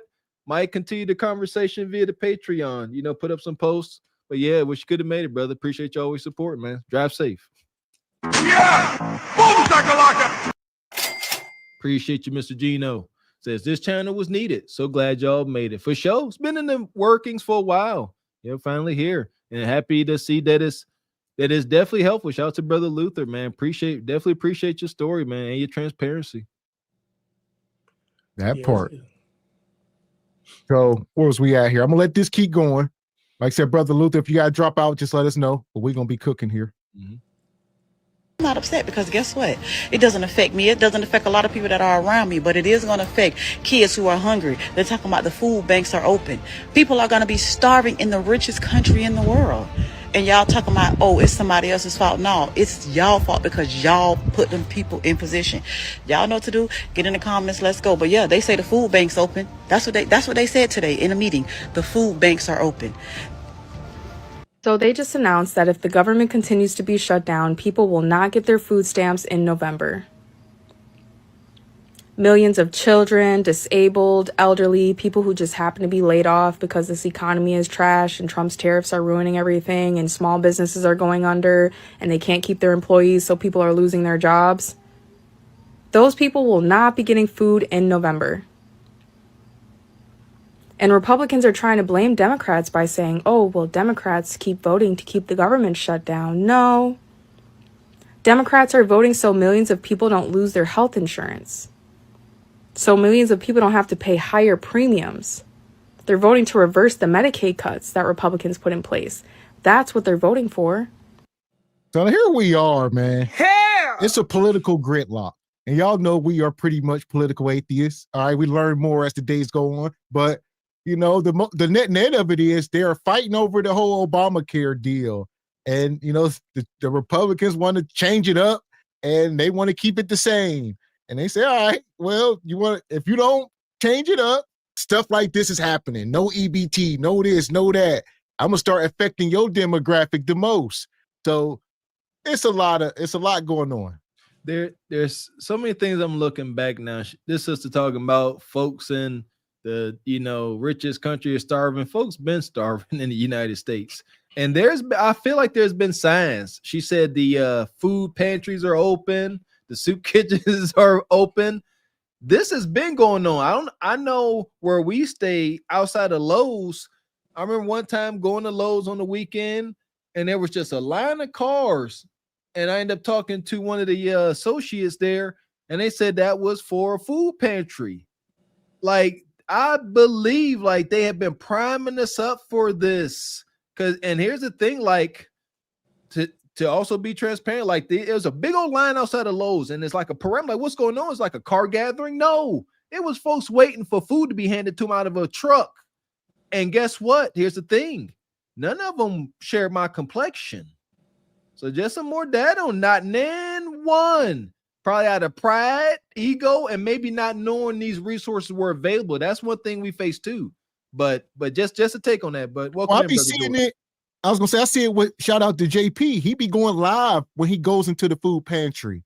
He does it live. He'll walk in there, and it don't really be too many black folks. It be older white folks, like, you know, elderly and maybe like older military people. But it don't be a lot of black folk. You don't see Bonquisha in there trying to get food. See, and here we go. Listen, I believe they have already had systems in place. They like, y'all should have been using them. Y'all worry about these food stamps and they gonna have an excuse. I believe they're gonna say we've been having these food pantries open and parking lots. Y'all weren't utilized. You better get with it now. That's kind of scary. But welcome in, Brother George. What you got on the topic? I was gonna say what you got on the topic here. What was we saying? Also, shout out to Brother Tall in the chat. Yes, we did grab your $20 cash out, brother. We appreciate you. Yeah, but we was hitting on the whole child support, or not child support, the EBT. All right, what's your take on it getting shut down here in a couple weeks? Yeah, I'm for it. Yeah, I'm tired of Bonquisha eating crab boils and steak and scampi. I'm jealous, personally. So thank the Lord for that. Well, here's the question. What's going to be the fallout from it? Are we prepared for the fallout? I don't know about y'all. I'm in North Carolina, so it's open carry out here. I'm ready. Are y'all ready is the question. George, that got dark. Fallout instantly mean the purge. The purge. You know the thing that's sad about it that they keep saying, Mr. Walker, is every time, and again, like I said before, you might not have been here, Brother George. I said, you notice it's not the men that are doing this, but the people, the women keep bringing up the children first, as if so it's not going to affect them. Their nails are still done. They're still going to get. So many children are not going to eat, and the kids. Why are you playing the sympathy role right away? Why are you putting it on the children? That's a usual tactic. The child shield, Brother Luther. The child shield is applicable whenever you get pulled over by law enforcement, whenever they try to take your food stamps, whenever you're trying to get evicted. Child shield, Luther. Yeah, that's par for the course. I was gonna say this. I'll get you back in, Luther, but they can sort of drop off food. The problem is what we eat. We are conditioned to eat whatever we like, you know, Chick-fil-A and Waffle House or whatever. So when they start dropping off beans and rice and sardines and Spam, Bonquisha and her kids don't eat that. So they need, lobsters and whatever they eat. Just saying. And that's insane. That's so true. And that's why I mock them, because I got sardines in my pantry, saltine crackers. Like, they too good. I forget who said it, but poor people, want comfort. They don't care what it costs, because half the time they ain't paying the cost. They just want to be comfortable, even if it's at their detriment. So they need these comfort foods to try to maintain some degree of sanity. But yeah, it's nasty. It just amazes me that the excuses and the buck is always passed, as opposed to, you know what? I'm sorry, Mr. 40 hours a week. Truck driver, come on home. I need you now. How long will that take before Mr. 40 hours a week becomes the champ again? How long? 2 months? 3 months? You know what? We talked about this too. I think, Bonquisha waiting too long. Like, you want to go to Mr. 40 hours when he sees value in you. Now he might not see little to no value. Like you said, $40.60 if you nasty. Nah, see what I mean? I'm in the bind, Mr. Gavin. I'm in the bind. Yes. Yeah. Polygamy about to be real. Because sure. Republicans rather help their corporate buddies in healthcare by trying to get everybody to pay higher premiums instead of provide affordable healthcare to millions of people across the country, which is their job. That's why the government is shut down. And they're willing to make millions of people starve to get it done. So if the government continues to be shut down, nobody's getting food stamps in November. Thank a Trump supporter near you. And that's, like you say, I think there's bigger fish to fry, right? Shout out to all the people that are furloughed and not getting paid and actually work for a living and got families to raise. You are talking about the people who are on the tit. All right, respectfully, I told y'all this last night. We are not talking about disabled people, military veterans. We ain't talking about any of that. The people that obviously need it. We are talking about able-bodied people. So y'all can work. There are people that can't go to work because the government shut down. Y'all talk about we can't receive benefits because it's shut down. Do you understand how insulting that is? That part. Go to work. We displayed it last night during the show. Bonquisha don't want to work. Nug don't want to work. This new generation thinks it's not cool, it's not hip or happening to get a 9 to 5. It does suck, but you got to do what you got to do, and they're going to find out the hard way or not. I don't know. I don't have much faith in people like her that talk like this, because they're not about to get up and go clock in at McDonald's and develop some customer service skills and bite their tongue to get by. We show it. They crashing out. They beating up the customers. It's over for a lot of these folks. And her options as being a fairly decent looking lady, she's not exercising all her options. And like the Godfather said, and I think another creator said, your superpower is your femininity. You have a weapon right there, something to use, but you refuse to do it. You have it. Femininity. Simple as that. It's gone. For a lot of them, it's gone, Brother Luther. They done relinquished their femininity. And I would say it's the burden of a man. I'll get you in, George, but I don't need my wife coming in the room talking about we ain't getting food stamps next month. All right, that's my burden. Right. You see what I'm saying? Right. Seriously, ladies, go get you a man. Go. That part. You see that? That's the beauty of it. And that's why I always say I feel for y'all sisters, because a lot of y'all have not encountered real men, so y'all don't know what that's about. Y'all don't know what it's like. Hey, that's on you, Ninja. You worry about the car, you worry about the house maintenance, you worried about our overall financial situation. That's on you. That's and just to touch back on what we were talking about before. I lost a lot of stuff. Nobody feels sorry for me where I'm at now. Nobody. I still had to go to work. I still had to provide. And I still, right now, all that I've gone through, no one is knocking on the, hey, let me give you this. Do you need that? Are you okay? But No one is feeling sorry for me. No one's putting gas in my tank. Get your A to work. I don't care if it's at night. Let's go. Because the minute I don't provide, I will be that deadbeat. There's no excuses. There's no sympathy. Mr. Walker would not. There's no excuses for us. Not a dime. Exactly. Let's go. Burden of a man, baby. Welcome in, Brother Jay Tillman. What's up, gentlemen? How y'all doing tonight? Good. Always good to have you, brother. I've been listening, but I had to get dinner and all that other stuff done.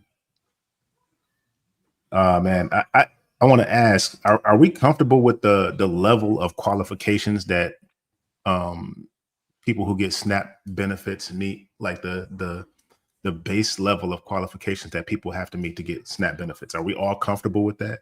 No, we're not comfortable with the fact that some folks don't have to work. Like, well, you know are you what I mean? talking about the new requirements or the old requirements? I'm talking about the old one because they've been around forever. Yeah. Yeah, the old ones, I was comfortable when I was receiving stamps, but not when I'm not receiving them. Hey, I was an E5 in the Navy, and I qualified for benefits for milk and for formula. But you were working. Yeah. That's the thing. I got food stamps when I was in college, my freshman year, first semester. But I had to have a job. I worked in receiving. I was a student athlete and also working a job to get food stamps. So that's why I don't feel sorry for none of these fools, man. Like that was tough. I had no downtime. And I remember they cut me off. I was eating good, boy. I gained like 20 pounds. But my second semester, I gained 1 extra hour trying to be Mr. Ambitious, and they cut me off. I went to the office and I said, hey, try to renew it. They said, technically we can't because I told the truth on my application. They said, you work 1 hour more a week.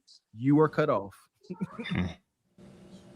And that's the thing. I would say a lot of these women wouldn't qualify if they told the truth about their income, because a lot of them are doing hair, nails, lashes, waxing cuticatas, and they don't report the income. So if they told, like, yeah, I made 50,000 last year doing hair, she would not also get food stamps. Yeah, they all balling. Facts. I heard a lady online yesterday or the day before say, I forgot where I saw it. Somebody was reviewing it. He said you have to have 7 streams of income. For what? 7 streams?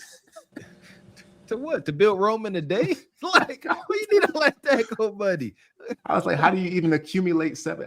That's a full-time job, getting 7 streams. That's, alone without having the jobs. Come on, man. It's all, and we all hear the Kendra contestants. They all got multiple jobs. Kendra, I do this, and I'm a bus driver. No, you're a bus driver who tries to supplement your income with 3 hobbies. Baby D, huh? Yeah, all this other stuff, man. And I'm not mad at these sisters, Brother Jay, that doing hair and doing nails on the side and making some money, and also getting food stamps. Just don't start complaining when the food stamps get cut and you've been working the system like that. Continue to work the system, but don't be mad now. You should have been making a way. You should have been saving up for a rainy day, and it's raining like a mother sucker. And all I know is when Bonquisha got to do a fire sale and she started selling Nug J's and PS5s and couches, call me. You go buy it.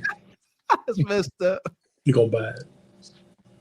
With food stamps already being taken away, a Walmart already got fucking raided. And this is not going to be the first. I don't know what the fuck the government was thinking by taking away the EBT fucking food stamps, especially right before fucking Thanksgiving, right before the fucking holidays. And if they think the American people are going to be okay with it, you think the American people are going to go starving? Yeah, you got it all the way fucked up. Expect way more fucking riots at the grocery stores, at Walmart, at Target, wherever EBT is fucking accepted at, yeah. Because apparently the only place that is still getting EBT is New York City and California. But what about the rest of the fucking thousands of millions of fucking people who literally depend on fucking EBT for food? And I heard Aldi is doing a Thanksgiving feeding of 10 people for only $40 freaking. And I don't know how true it is, but you know what? If it is, I'm so motherfucking glad. Mind you, Aldi is not even an American brand. It's a European brand. They don't even celebrate Thanksgiving, yeah.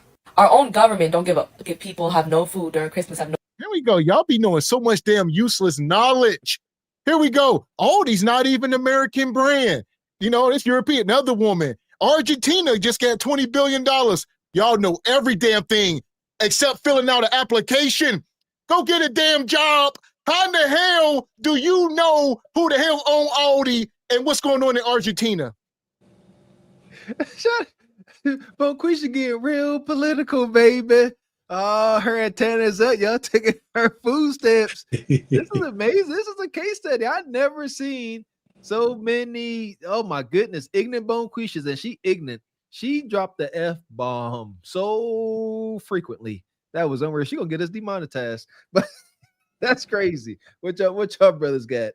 This, why has Bonquisha become political all of a sudden? Is her freedoms being being threatened?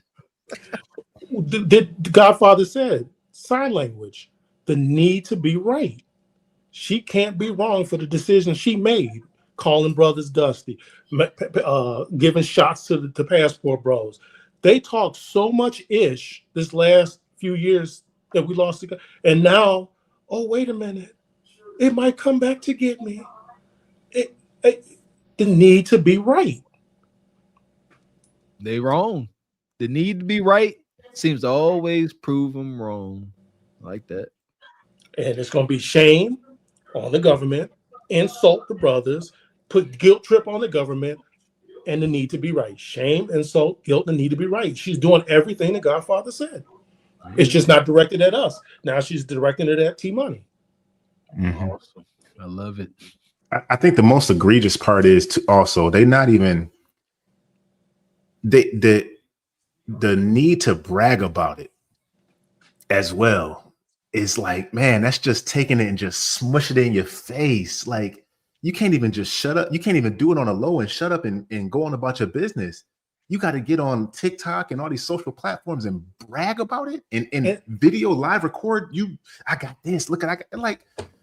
And Brother T, can you imagine saying that to Mr. Walker? They cut me off, man. Can I borrow $20 to get, because the government ain't giving me my check? Can I look at me? They're like that. The women wouldn't want you. Your mama wouldn't want you. Not one of us 5 men can say, can I borrow $20 till 2 weeks when I get my money, when I get my check from the government? Not without working. Yeah, for you like, hey man, let me hold something. And all right, Brother Jay, how your work situation been? Like, oh, I ain't worked. You know, I really ain't been at fine work in like 3 years. Like, brother, listen here. Man, listen here. But on the other hand, you know, if you like, hey, brother, you know, I was working, whatever, got furloughed, laid off. That's a different story. I believe we should help those that are helping themselves. But you just sitting here relying on, and like you said, proud of it. When I was growing up, we were so ashamed to have food stamps. You hid the card whenever you checked out, all that. You were ashamed. They up here like EBT, like it's Jordan. And when I first used food stamps, I didn't know what they were. I mean, it might have been like 10, 12, something like that. And then my godmother gave my mom some, and I saw the little booklet, and I'm like, man, what is this, man? This is cool, man. What is this little Monopoly money, man? What is this? I could go get candy and get cash. And I'll say, brother JW in the back, give me a thumbs up, brother. Brother Divine. First time seeing you up. Okay. Welcome up, Divine. I'm gonna let this keep playing. I'll get y'all in. No food during Thanksgiving. Like, they know exactly what they are doing. They want people to cause commotion, to cause riot, so they can bring in the National Guard, the military, to minimize thieves and all this shit. But these are just people who are fucking hungry. Like, I'm telling y'all right now, this shit is not gonna end in a good fucking way. If y'all are gonna sit here and think that people of this fucking century is gonna sit home and starve while there's mad fucking grocery stores around them, yeah, you got it all the way fucked up. Like, they know exactly what they're doing. They want people to start commotion. They want people to start violence, so they have an excuse to be like, okay, this is the reason why we're going to send the military. This is the reason why we're gonna do this, that, and the fucking third. Like, that's insane to me. Playing with people's food, playing with people's hunger, feeding their families is wild to me. Out of everything, wow. I guess 2 things can be true. Y'all playing into people's hands. You ever heard that term, Bonquisha? So it's unfortunate. All this time, y'all talk about y'all didn't need a man. You can do it by yourself. Now the chickens have come home to roost, and y'all don't like it. Y'all don't like what it smell like. Now stand on it. That's all. Now it's time to stand on it. Stop complaining and be proud, loud and proud like you was. What you got, brother Divine? Welcome in, man. Yeah. Good evening, fellas. How you guys doing? What's going on? Yeah. But yeah, it just amazes me how much politics Bonquisha doesn't know. It's kind of like a spoiled child. It's like when they get their candy taken away from them, all of a sudden they get all mad, and this is what happens when they get told no. They better get used to being told no. Welcome in, brother Beans. How you doing, man? Hey, is this fan too loud? Nope, can't even hear it. You good, Unc? Okay, cool. Hey, I ain't gonna even lie. I don't know where y'all at. I was tuned in earlier. We on the food stamp. The food stamps being taken away next month. Bonquisha crashing out. They looting and pooting, and it's an uproar. Wait, so they have validated this story that the food stamps is gonna be taken away? November 1st, there is no money for next month. The cars won't be reloaded. All 50 states got an email from the federal government saying they don't have money for the states. It's official. Wow. It's official. Unless the shutdown ends by the first. Beans gonna be standing outside of grocery stores. Okay, so I'm saying then, Gavin, I'm saying, bro, why don't you call your boy and tell him to stop this shit? Like, you know what I'm saying? Like, we all know you got his personal number. Call him, tell him you got a few cousins out here that need they stamps, bro. Like, that's type crazy. I already tried. He said the hell with you ninjas. I've told you. He said, I gave you out stimulus checks. That's why you named me T Money. I gave you ninjas money. You crazy. I wanted to say this real quick, bro. And then I gotta go because my company just arrived. I wanted to come up and say this. That video that y'all played earlier of the child support or the dad trying to get babies, bro, that shit was, first of all, it was heart-wrenching, right? Second of all, I hate to say it, but we need more of those videos so that people can kind of understand men's POV on this situation, because that looks crazy, right? And this is the crazy thing about it. He looks like the bad guy through and through. You see what I'm saying? So I was gonna say, hey, could you put the link to that in the back? But I'm gonna just react to y'all video of it if y'all don't mind. I know y'all don't because we brothers, but hey, you go ahead, do your thing. Absolutely. But man, I just want to commend y'all because nobody else ain't really reacting to those kind of videos. You know what I'm saying? I feel like that's something only y'all will react to out of all of the people doing as well as y'all doing in the space, man. So salute to y'all for that, bro. And salute to the rest of the panel. Jay, what's up? Hey, if y'all mind me saying, subscribe to Jay Tillman. The beast is ridiculous, bro. Appreciate you again, brother. Appreciate you again, man. Yeah, salute y'all. That latest playlist. Yeah, I was gonna say, Beans, I don't have the link, but if you hit the email, we can send it. I don't have the link. I'm looking for it right now. I'm gonna just react to y'all show. That way it'll be more people on the panel. There you go. All right, y'all. Appreciate you. Also in the back, Baba T, give me a thumbs up, brother. Can you hear me? You hear me back there, Baba T? I see you. Give me a thumbs up, brother. Baba T. Baba T. There you go. Okay. Welcome up, Mr. bro. Walker, can y'all hear me? Yes, sir. What you got? I can't hear anybody, so I don't know if it's too many people. I can't hear anybody, but Mr. Walker, I'm gonna go ahead and drop down a list of brothers, make some room for some other brothers to talk. But I'm definitely thank y'all. Hey, brothers, thank y'all for coming up. Can you hear I'm me? listening to you. Keep it going. We need you. brothers hear me? I'm listening. For sure, brother Luther. All right, man. Yeah, we can hear you. I know about everybody messed up. Yeah, brother Luther, if you're still watching, I know he said he signed up for the Patreon. So make sure you hit us up on the Patreon. We'll definitely want to reach out to you, brother. There we go, for sure. Welcome in, brother Baba T. How you doing? Well, he having audio issues. Baba T, can you hear us? I hear you. Can you hear me? Yes, sir. Yep. You can hear me? Yes, sir. All right. All right. Blessings. Who? Me? Yes. Can you hear me? Yes, sir. All right. All right. Good evening, brothers. How you young brothers doing? Great. Good. Yes, let me tell you something. I'm 68 years old, okay? All right? And a lot of you all don't understand the political, you understand the political things that's going on. Care to enlighten us? Yes, sir. What you got? What you got?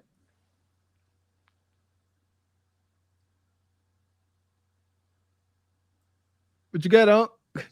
All right, listen. You know, this health care thing is for illegals if you read the bill. Nobody reads the bill. What is it saying?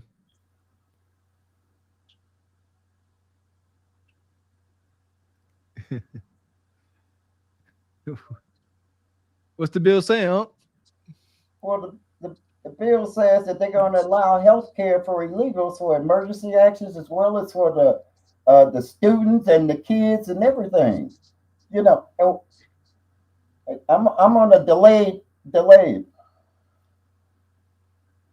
Yeah, you want to try to go out, come back in? Yeah, we real delayed, Yeah.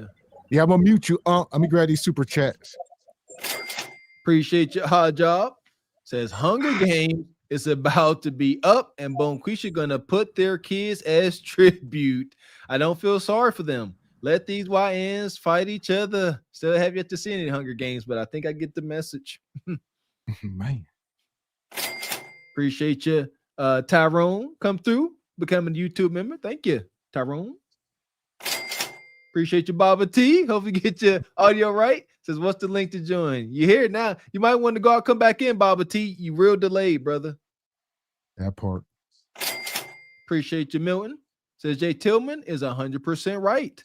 They've been too cocky and too loud about what they have and what they've been doing. Now they're crashing out. Mm-hmm. I agree. So I'm gonna get you in, JW. I know you're having a little feedback, but what you got? I'll mute you there. Evening, gentlemen. Let me see. I did watch Kevin Samuels, back in the day and whatnot. So that basically led me to you guys. So with Baba T, I'm going to talk a little bit about that, and then I was going to talk about what the young lady was talking about. First off, for what he's saying is true about if it's about emergencies. Well, emergencies in the broadest sense could be just mean about anything and yet nothing, because it really depends on essentially what the federal government considers an emergency. It's just, and also the other thing to consider and stuff. How does this link with with the states? Could be a possible conflict of interest. I'm going to squash that because I don't know. I'm not familiar with all what the bill says, so I'm not going to go there. Other part with the young lady. Okay, so I did say into the chat room, this is fear talk. All this fear talk is nothing but a propaganda manipulation and stuff like that to get people hyped up about what is possibly happening.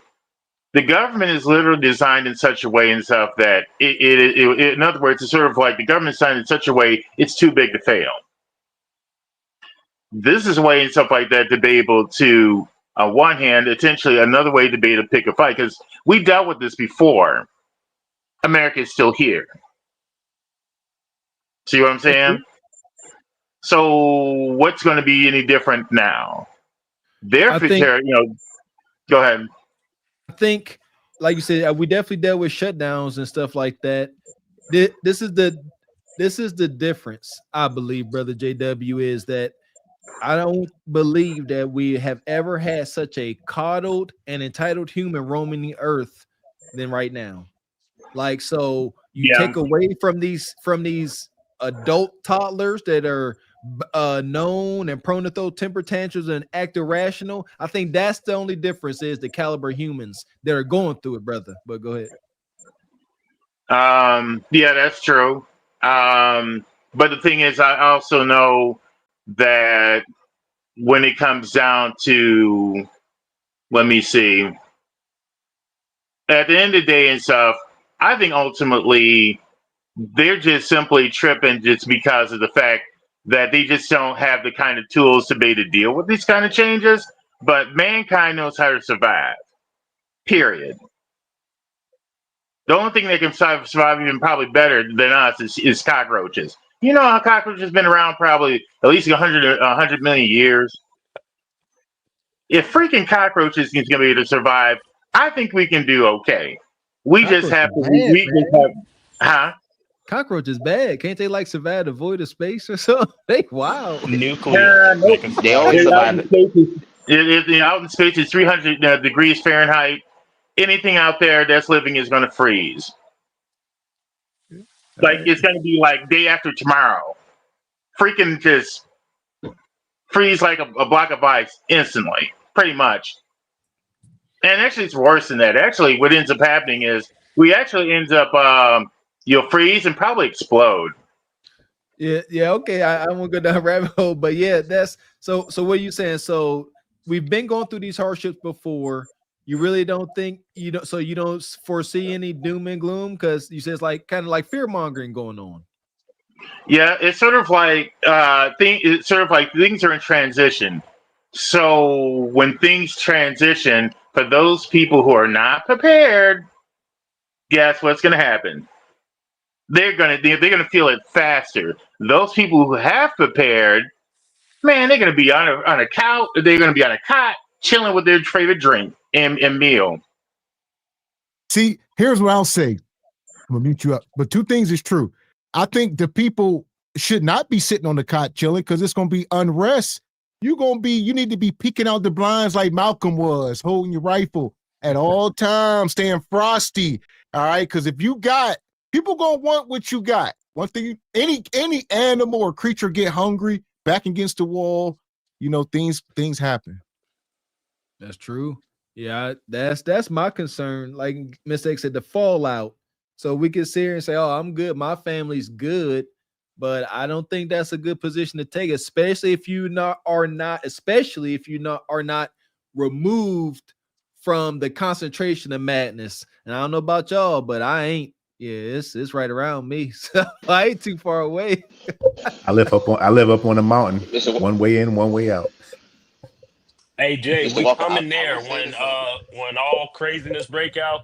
Drop the Addy and the Patreon, please. I got a couple of them things. I got some ammo. Let's That's get it. me.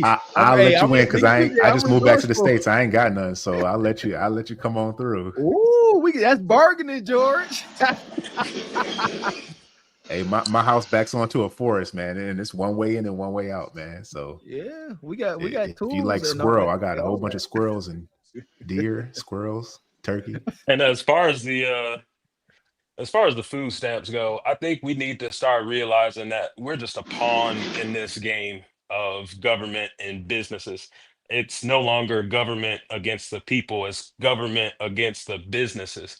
And it's billions, maybe tens of billions of dollars that are not going to be added into the economy in November. So, how does that affect companies? I think who said that? I don't know who touched on that. But I think that will be the biggest determining factor on whether or not they lift, this government shutdown is if companies come through talking about, hey, we losing money. But I don't think Bonquisha's cries is gonna do it. Don't know though. We all waiting to see. No, I think Trump is actually doing that intentionally to manipulate the market.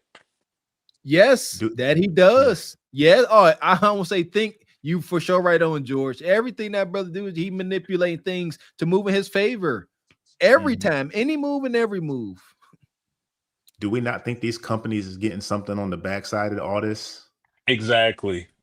The companies that's gonna get hit, the Walmart and all that stuff, they getting something on the back end. They get umbrella insurance. So if it's past a certain amount, they just write a claim. Like it's good. I think the people who take the smallest hit are the small people. So it won't be Walmart or Quaker Oaks or your favorite company. It's going to be the smaller companies, the mom and pops, or people with the sharing the shelf with Quaker Oaks, but they got a smaller product. A lot of those companies will go out of business if this lasts too long.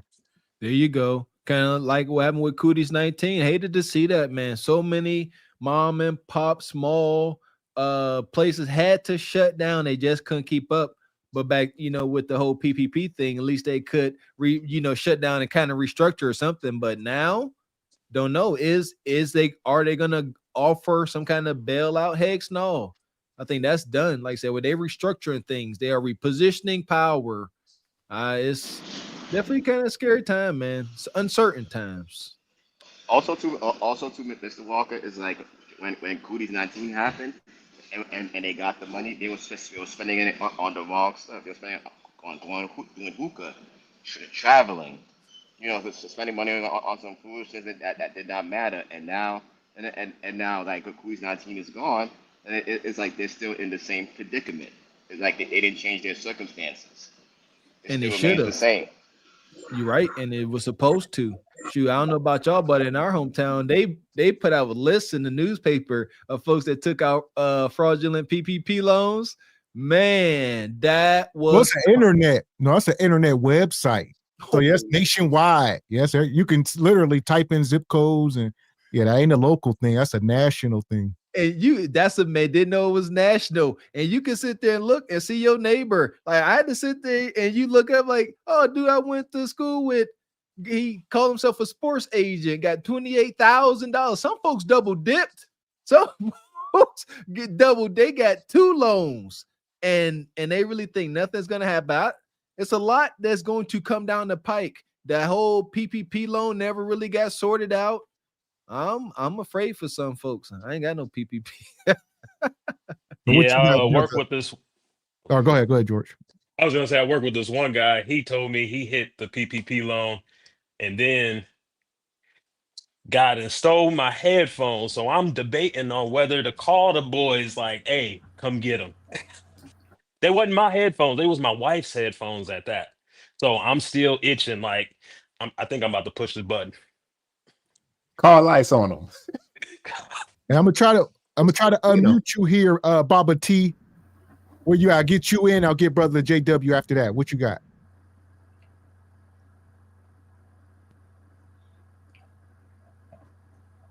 You still on a delay, huh? Can you hear us? Brother Baba T. Can you hear me? Yes, sir.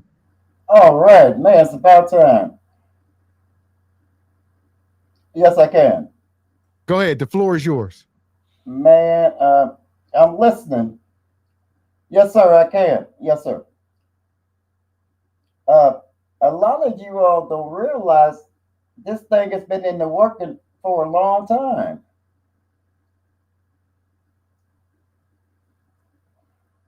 We don't.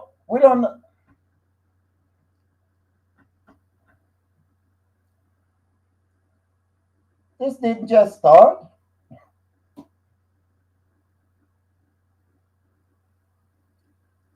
We believe that. It didn't just start.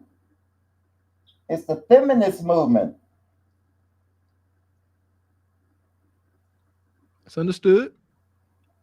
That's why Black women can act a fool.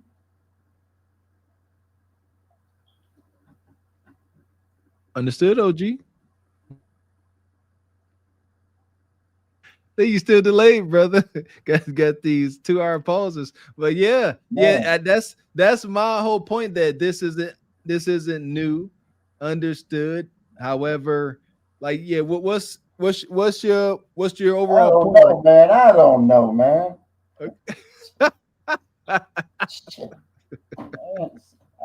It's between 15 to 20 second delay. Yeah.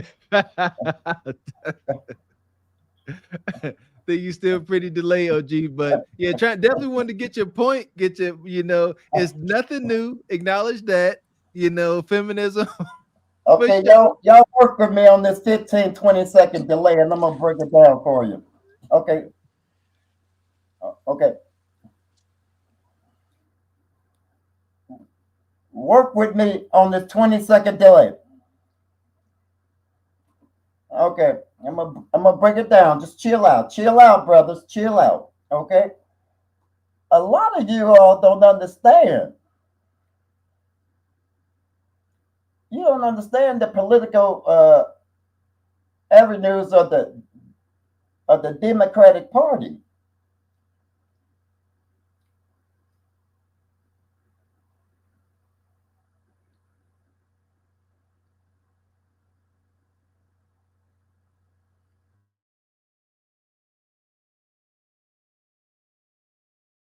Unc, what's going on? This is live, Unc. This is live, brother. What we doing? Yeah, we live, Unc. Yeah, we And I don't know, man. Hey, we appreciate you, Unc. Just stick around, enjoy the I'll conversation. give up. Yeah, there you go. Yeah, just stick around. Unc. Yeah, you delayed. Just stick I around. give up, man. I can't get this mic to working, man. You good? You good? Yeah, we're gonna mute. Unc. Appreciate All you. right, we'll Just get you in, JW. What you got, brother? Okay, so let me see. The other thing I was putting out there is about the young lady and her fear talk. And the problem I have with fear talk is that it's short circuiting the logic part of who we are. So okay, my thing is that okay, so you know all this stuff about how bad things are. My thing is, what have you done to prepare for yourself with what things have been building up for a while? Where is the solution base? Where are you going with this? What's your end point?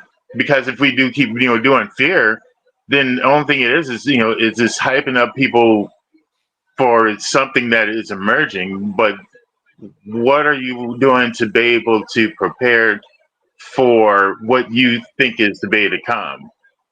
preparation is over, brother JW. Is this not the equivalent to the story of the tortoise and the hare? Or you know what I mean? Or the what was it? Some grasshopper and the bee? Somebody preparing for the cold season. When they was on these food stamps, brother JW, they were supposed to be preparing for the cold season, but they was out doing their thing, living their best life, Miami trips and all that.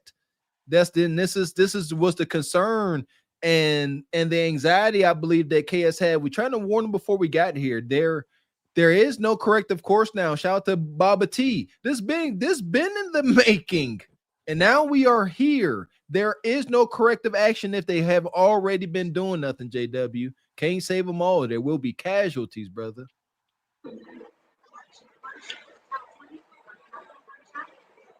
Go ahead. Okay. Yeah, I just was waiting for my. So it's sort of like, yeah, that is true. That's what I'm looking for it. So what So the thing is, she's just so she basically putting out that video out there just to be able to, I guess, exercise her demons of concern. And it's just like, well, if that being the case, it's just sort of like, well, as you said, it's sort of too late. At least in my mind, so if I know that if it's here now for what I can be able to do, then I need to be able to get to have some kind of plan B to be able to deal with this stuff. Because if you're just simply just putting stuff out there, and so what you're hearing now is your reality. And the thing is that, oh, you know what? It just occurs to me. She's coming out of regret. All the stuff that all the fear talk is a lot of regrets just running around in their head. Agreed. Yeah, definitely full of regrets. They just don't know how to say it. Instead, they got to try to group everybody into their catastrophe. The government shut down Medicare. You breaking up. Okay, I had to mute you. We got some feedback. What you got, brother Jay? I know you're trying to get in here. It's pride, man. Pride cometh before the fall, man. It's like, I think somebody mentioned earlier the food banks. When I was living in Charleston, I worked at the local. I volunteered at the Low Country Food Bank like all the time. I never saw no sisters in there. Never. Not helping, not coming to get provisions, nothing. And the primary residence in the area was us. That's why I did it. To be around us. Like, they don't. It's too much pride. They can get that money. It shows up on a card. Nobody has to see it. I'm fine bragging about it because everybody around me doing it. It's pride. That's but no, it. you can't go down and get some actual help to get some real potential real food, to stock up on provisions. Proper preparation prevents piss poor performance. That's what we was taught.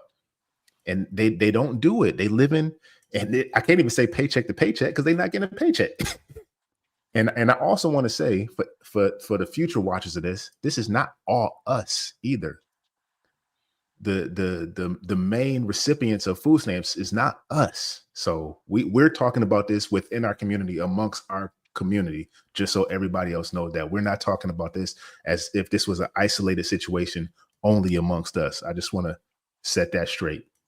But yeah, they don't prepare for anything. They use it and abuse it like it's never going to end, because for them in their short lifespan, it hasn't ended until now. Still, T Money came in. Whether you like him or not, I'm indifferent. I could care less. He come in and put that thing on the chopping block, and now they struggling. And now everybody's scared. And now all the TikToks and social media is coming out, and everybody talking about it. And who's talking about it the most? I'm not on those platforms. Has anybody else seen the other side talking about it like this? Or is it just the Bonquistas? And I really, we both touched on it, Brother Jay. They're not going to these food pantries. It's either two things, because either, like Jay said, their pride, which I think is 95% of it is pride. And the other 5%, some of them may not know the services are there. I will give them that. But they just won't go. And I've seen it. Like they are too good to go down to the Salvation Army and go and get them some bread. If they too good, they won't do it. They will they'd rather go to the Dollar General and steal and get brought up on charges, because they don't want you to know, even though you know they live in the projects, even though you know they got roaches, they don't want you to see them taking handouts. That's where we are. And you know what's crazy too? Like I used to volunteer at a food pantry. It's like I never saw a black person that goes to a food pantry. It's usually other races, usually Asians, Asians and Hispanics. And that's the most people who I see at the food pantry. I never seen black people pick up cans, collect cans and all that stuff. It's mostly other races. It's not black people. We're not the poorest race. See, I'd be tempted. When I go get my haircut, I walk past the Salvation Army. They be having like loaves of bread out on this rack. I'd be looking like, shoot, man. But I ain't. That would be ignorant. Like, but I'd be shoot. I'd take it if I was poor. Shoot. Well, I would say this: some people ain't playing. Yeah, Trump and them can keep playing if they want to, because baby, me and my kids don't eat, and that's facts on that. So, yeah, guys. I'm not playing with them. I'm not playing with them.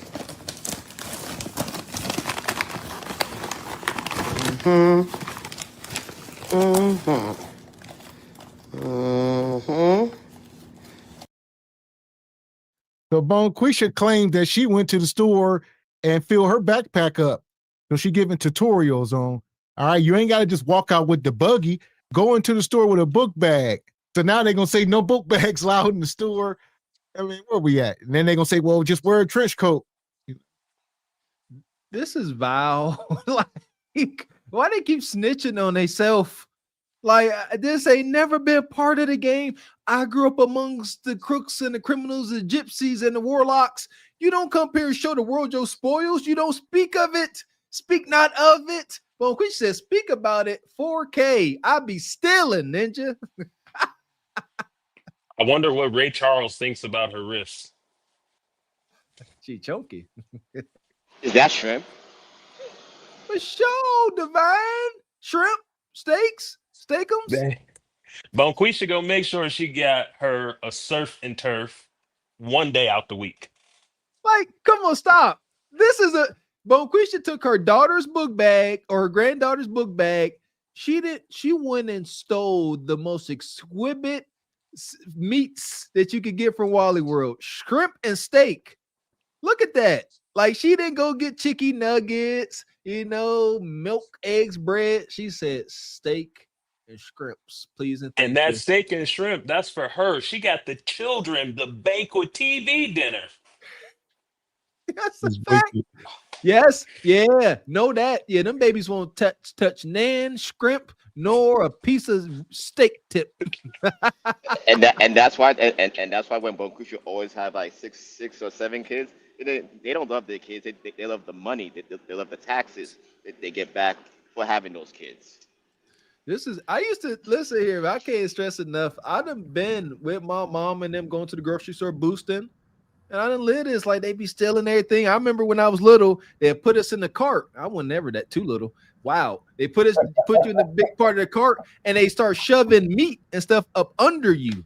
And they use you. And so you be going, and we done got caught a couple of times. This is real life. I'm not making this up. They push you out the store, and then they're like, whoa, what you doing? And you just a kid, me or my sister, whoever, you sitting there. And they done shoved all this meat up under you, and you supposed to just sit on it, and then you go out the store. Sometimes you did, sometimes you didn't. So this is a normal thing. This ain't new antics or tactics, is what I'm saying. This is old world tactics. That passed down through generations. That was burger meat. That was burger meat at the bottom. Yeah, I don't know what that was. I see you, Baba T. Let's try this again. Let's try to get you in again, brother. Come on, G. What you got? You ever been stealing? Well, once you get the floor, you gotta just go. You gotta just talk.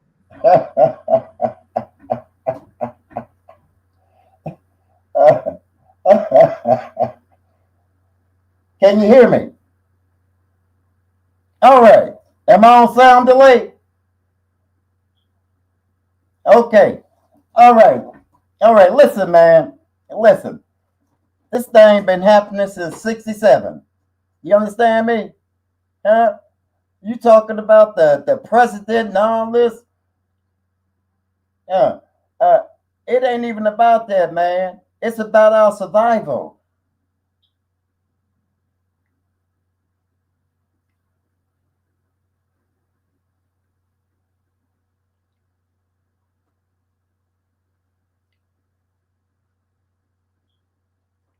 Keep going. Did he mute himself? Oh no, I got some problems with the mic. This damn mic, man. I don't know. We hear you. We hear everything you saying. Just go. You got the floor. Okay, beautiful, beautiful, beautiful. You know, you don't understand the employment rate black women had between the 50s and the 60s and the 70s.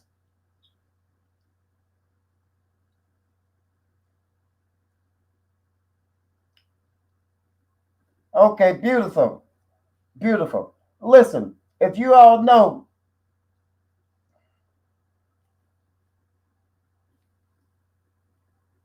in 1983, when they started affirmative action, that's when the sisters left the neighborhood and went out to the white folks.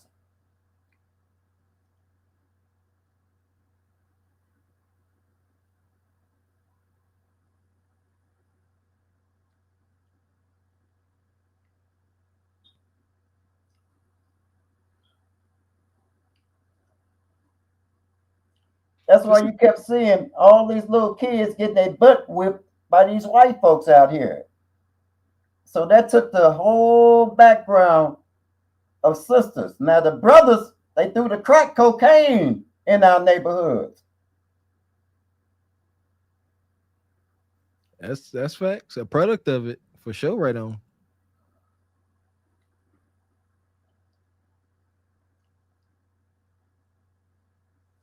Uncle, what you doing? I feel like you on Chat GPT or something. What you doing? Is you on Chat GPT? Listen, I ain't on no Chat GPT. I'm telling you some history, man. I tell you what, I delayed that, man, because you caught that pretty quick, Unc. You are a false prophet, and security, take him out of here.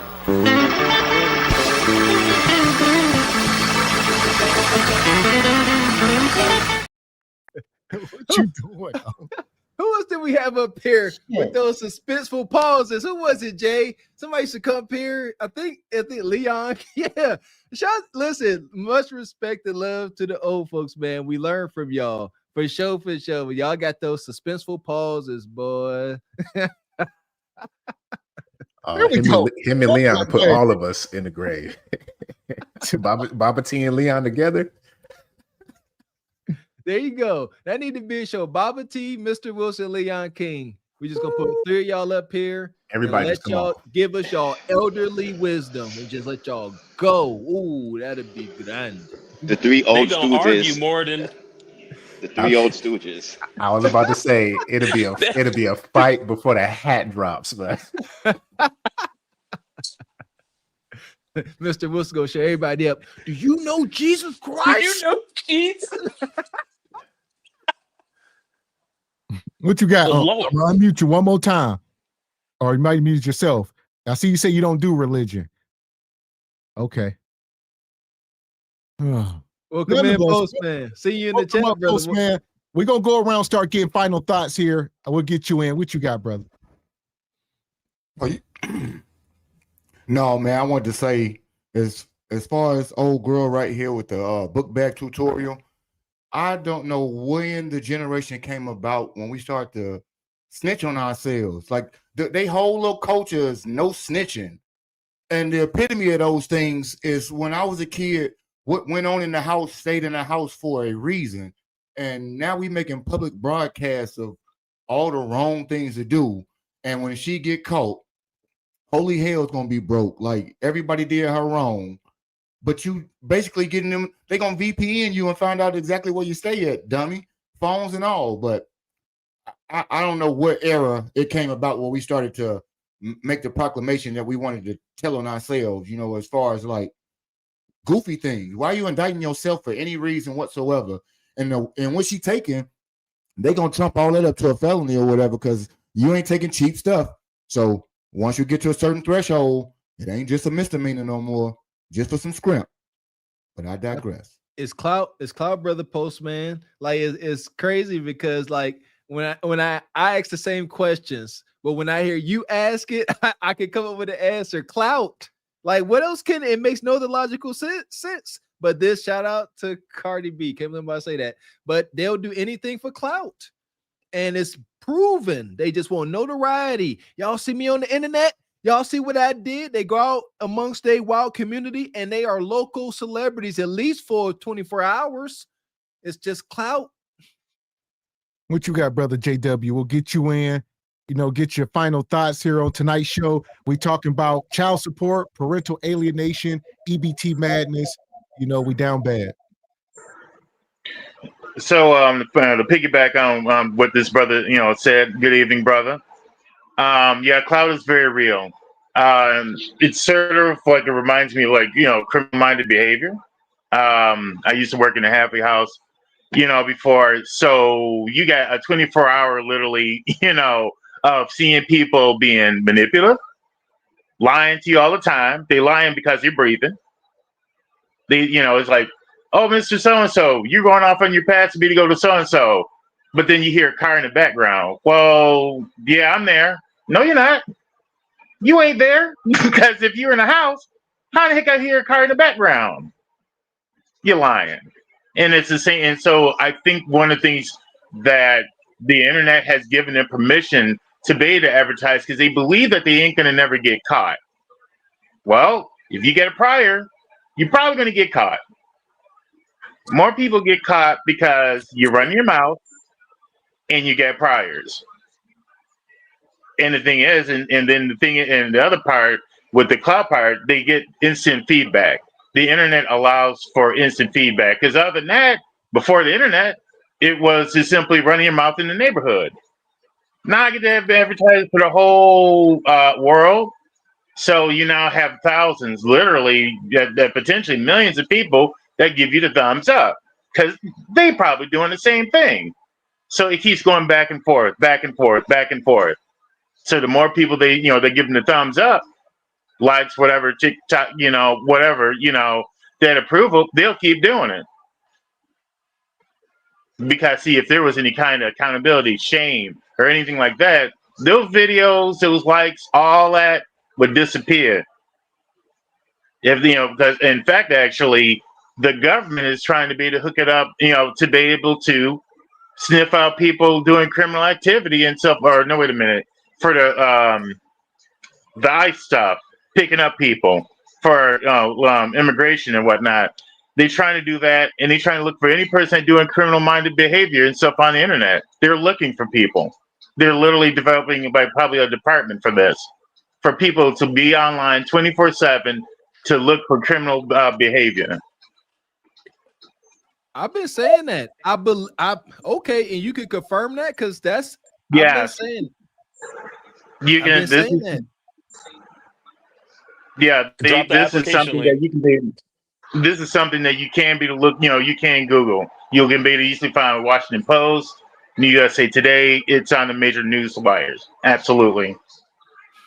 So they are up here collecting all of this documentation as evidence in 4K of Bonquisha Nug mishandling and misusing government funds, up there dancing and just carrying on like kids. That's got to be damning in the courts.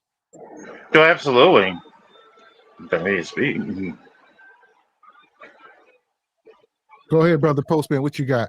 No, when Mr. Walker just said that, my supervisors and everybody above board in the Postal Service utilizes social media for just those reasons. Workman's comp, when you call yourself hurt, but you twerking in Miami. You call off sick, but you and took the kids to the zoo. Like all of these things, and they do dumb things like friend your supervisors, but they are bypasses, obviously, as we know in the government, to be able to make things public that are not. So while they think they being sneaky with the things that they post, view, and so on and so forth, work is starting to incorporate some of those things, and we are a government entity, so some of your rights get forfeited. That's wow. There we go. It's too late. It's too late to turn back now, brother Postman. I didn't know, so it's confirmed. Everybody's watching social media, see how you behave. This over. And people don't realize the government owns the internet. They own it. They see everything. They see everything. What you do. Cameras are everywhere. Eyes in the sky. They watch you, and everywhere or anywhere you go. Skynet is here. Y'all saying that so casual? Skynet, his eyes everywhere. It's been here. Y'all been had cell phones and all this stuff. Yeah, ain't nothing new. Just more information out there, but the stuff been here. Scary, man. I like it. Go ahead, I was gonna say maybe that's why Trump did not want to ban TikTok, because he knows a lot of people were gonna tell on themselves, and we're seeing it. Mm-hmm. What you got, brother Jay? Yeah, man. I remember back in the day, they used to say, "Oh man, the government's gonna get you, and they're gonna microchip you, and they're gonna be able to know all the stuff." Man, it's done. Done. It's done. I'm not a real religious person, but my mother was, man, and I look at it from a different perspective. Those were human beings that wrote lessons down, and cumulative stories collected in this series of in a book. that we just put a label on it and tie other stuff to it, man. But the lessons are there for us to actually learn from. You know, when they say the devil don't come, you know, I don't know the whole scripture, but to steal, kill, or destroy. He comes in a different form. He not coming ugly at you. He gonna come with enticing. It's gonna be delicious. What's the movie with Devil's Advocate? Mm-hmm. They show that stuff to us for a reason, man. Yes. And he said, you can look, but don't touch. Touch, but don't taste. Taste, but don't swallow. Every step is the last thing he told you not to do. You're doing it in the next step. And we just doing that as we go on, man. As a community, we just continue down this path. And I think that they allow us to do this stuff. This cripples our political power.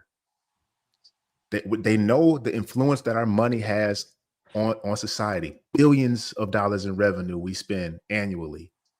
But all this stuff gets flooded out throughout all the different types of social media, and it cripples our voice on the political stage. They just clowns.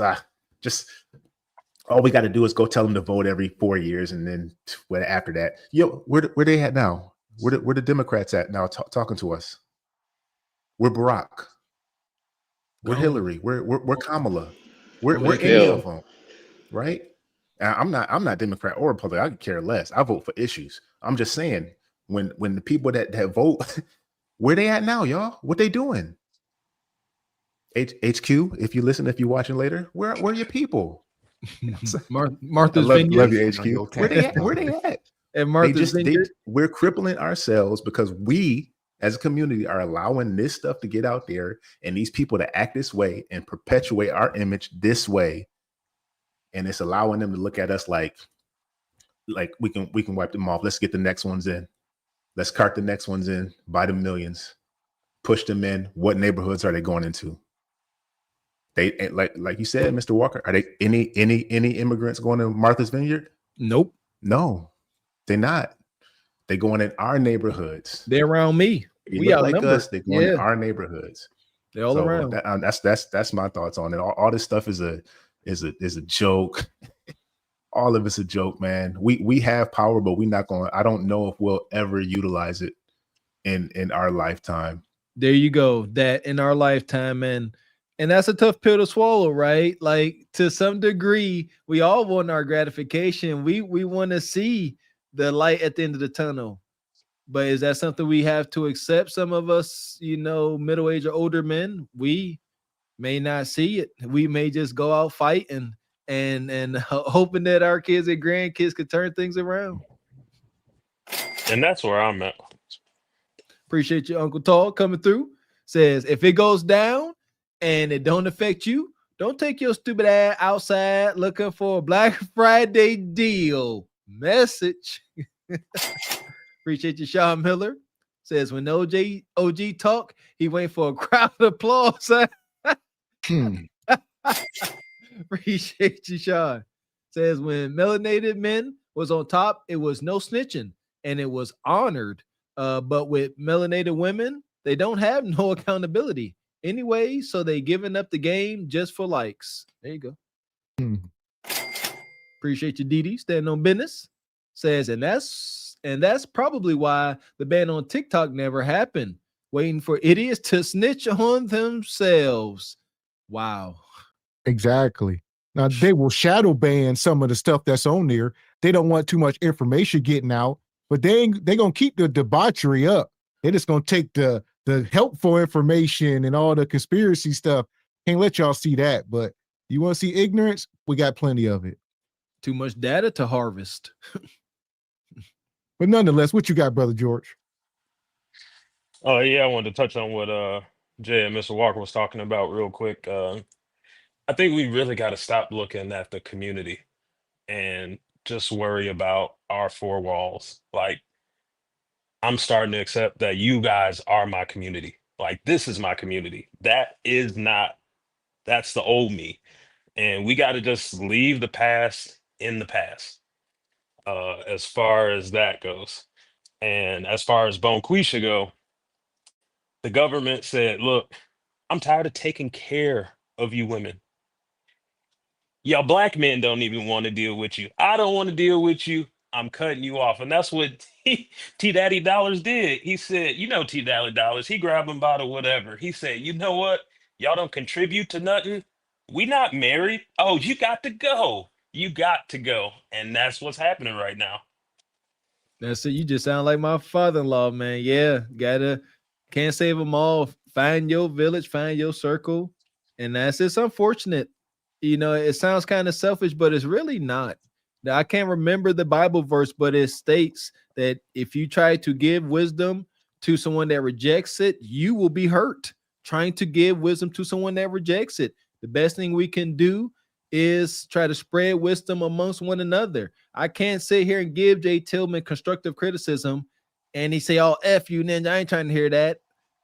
He's going to take it just how I would. Let it stew and figure out how I could change. These are only people that we need to be putting energy into because the message is out there. They could take the message, but trying to tailor it towards them, Brother George, you're right. No, absolutely not. So here we are. We're on the back end. I don't know if any of y'all got any last final words before we get out of here. I'll get you in, Baba T.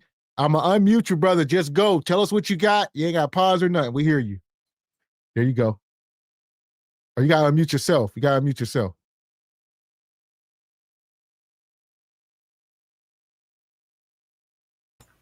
There you go. All right, look at you brothers. Do me one favor. Can you hear me? All right. When you are describing the neighborhood and where you see your people, don't call it the hood. Do you know what is the synonymous with hood? Hooligans. Your people stay in there. So if you continue to say this word, what are you doing? We're spiritual people. Now talk to me. You are putting a negative condemnation on the people that live in these neighborhoods. I stay in these neighborhoods. Ain't nothing going on my block. You can hear a penny drop on my block. Okay? And as a man, that's the way I'm supposed to stand up as a man. So I don't have no problems on my block. So please don't do that. Please. You got mothers and grandparents that stay in these neighborhoods. So we are continually to make sure that we continue to have negative things going on in the neighborhoods because we continue to call it the hood.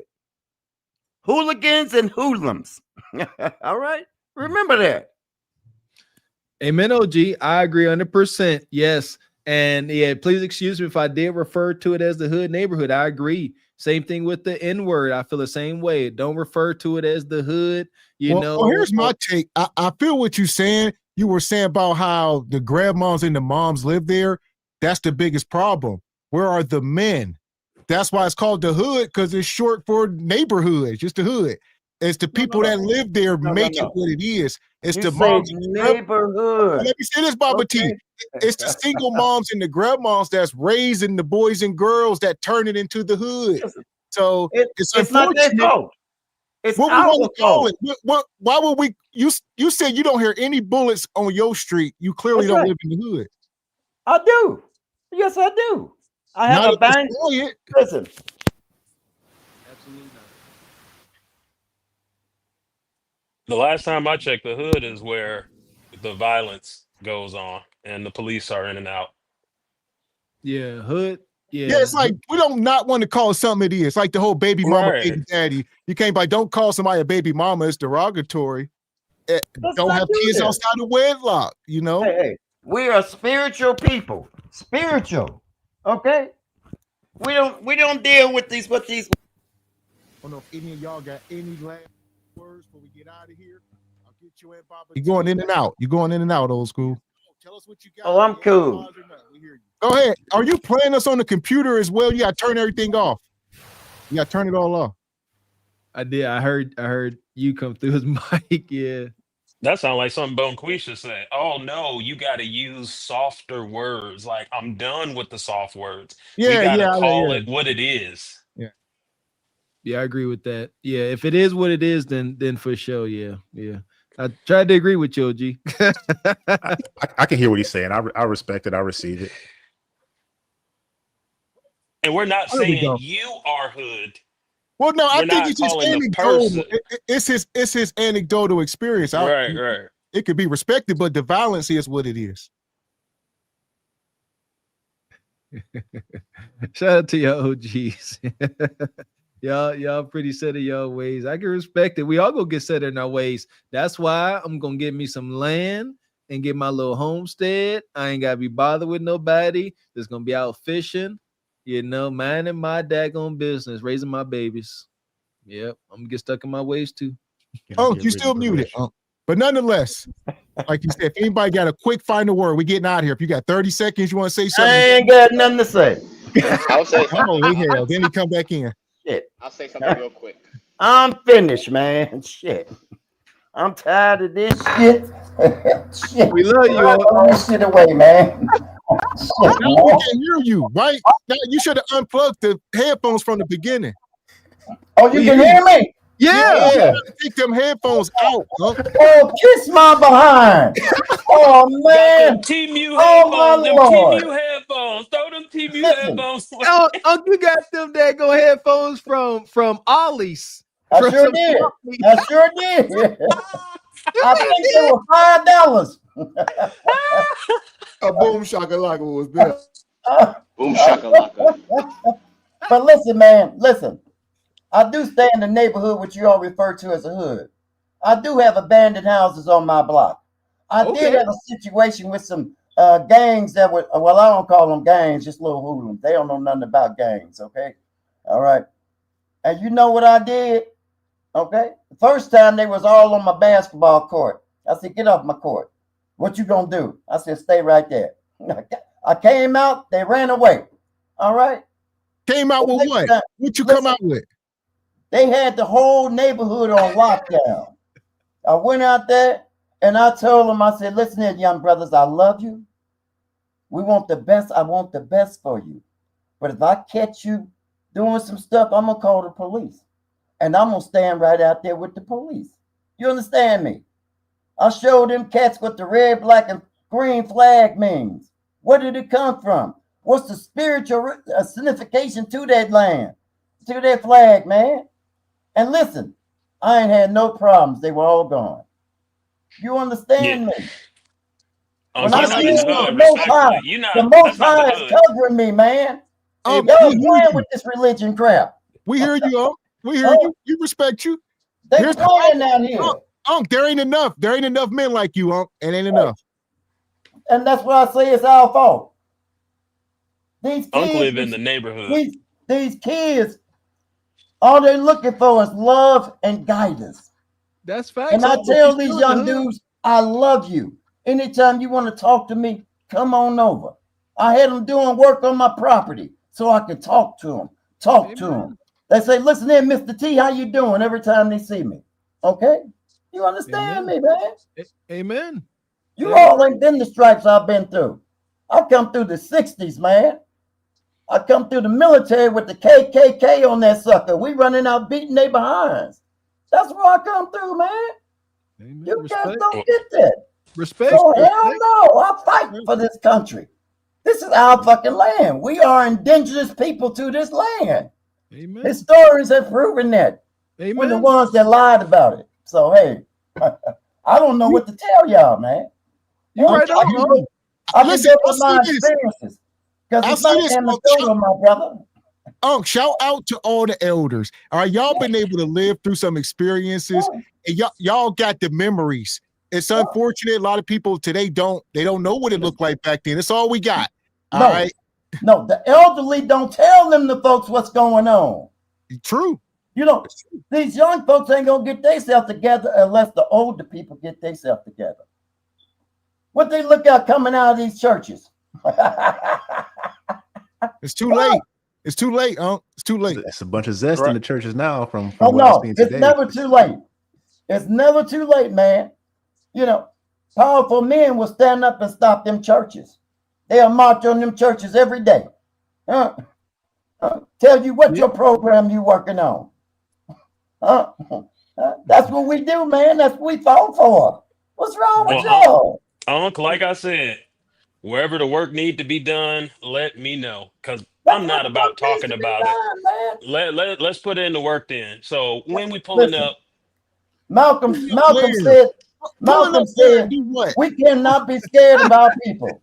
Okay. Listen, man, you gonna get deleted. You won't get deleted out here trying to save the community. That's just a fact. Unc said it's not the neighborhood. It's not the hood. It's the neighborhood. People are nice. I got gangs they were shooting over here night and day. I ain't got deleted. I sit out in my front yard ever since I brought this property. You understand me? I see this. Believe it or not, us black men ain't like women. You as an elder, almost 70, young black men have respect for you, believe it or not. Yes. So they won't cross that line. So for people try to make us look like animals, respect is in the room. You all respect. Listen, you all don't understand your history, man. Or you would be telling these young cats and yourself that we come from a strong linkage. Yeah. I tell these young boys with their pants down, what are you, man? Where we come from? You a strong man. I want you to see you standing up to that cracker. So when you look him dead in his eyes and your pants are tight, he gonna know you serious. Okay? I get a 99% acceptance rate. Do you understand me? Amen. Yes, sir. Because I come from the heart. I don't come talking about speaking some religion and all this. What you gonna do? when you going up a street and you say, let's have prayer time, okay? Then you leave the street. Unc, your What the country hell coming that's out supposed now. to do? Unc, where you from? You from the South? I'm from You got Chicago. Chicago. I'm from You Chicago. You in All right? Chicago now? Oh, What side yeah. of town you Yes, I'm from? in Chicago. I stay on the east side. Okay. Okay. East side, all right. That's You where in I the hood, stay. Unc. You in the On hood. the east side of Chicago. You And in the over hood, here, Unc. you got abandoned houses and everything. Ain't none of that mess happening on my block. You all got to understand Listen, this. Unc. 1 second. It's Let at me get the floor. 20 million blocks, though. We ain't gonna do this. No. Chicago Thank is you. one of the most violent cities in the country. Thank you. Look, Yes, it is.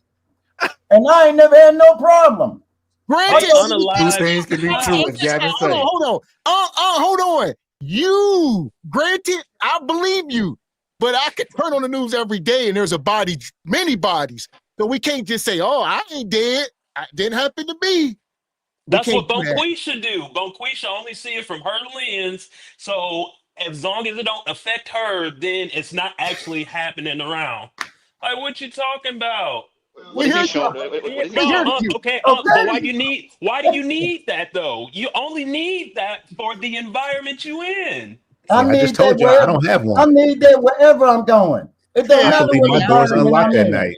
Yeah, I Only think thing I go to you should have is it the anywhere. bear. I need it when I'm going to the west side, when I'm going to the south suburbs, when I'm going to the north suburbs. Please. Yeah, It's I called agree. defense. I agree with that. I don't care where I'm going. Okay. Yeah, you need your firearm. I don't care who you're around. Hold I that don't trend trust out. Defense, I man. don't trust nobody. I don't care. Schools everywhere. In Chinatown, I'm Okay. strapped. Church, I don't care. That's I got right. What's wrong with you? They shooting in the churches. Yeah. You arguing against your point now, huh? House, bring your And you know who I call that too? Yes. Some sorry brothers in them churches. Okay. All right. Yeah. I'm gonna be at the door looking security, busting you upside your head. Yeah. I'm Oh, sorry. Them brothers told me, let me pray for them. We forgive you. Hell no, I'll forgive you. Man, I'm gonna bust you upside your head. Can I say this for all the elders? In the name of Jesus. In Can I say this Y'all for all the scared of elders? these young boys out here. ETA, They running the don't trust anybody. neighborhoods. They Hey, running the schools. For all the elders out there, we hear what y'all saying, man, but we also see what example you set for us. They gonna call It's the police on you. the words that come from, like, you can learn anything. You can learn, like, there used to be a crackhead in my neighborhood named Spoon, man. We used to listen to his stories, right? And we heeded his lessons, but we also saw the example that he set. He made all the mistakes and he tried to warn us against those mistakes from making them.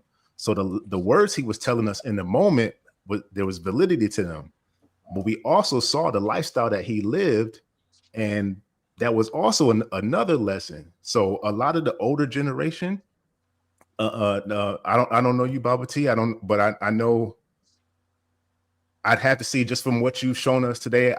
My godfathers and stuff like that. I know guys like you. You know, one of my godfathers, he used to play for Rick James in his band. So you can only imagine.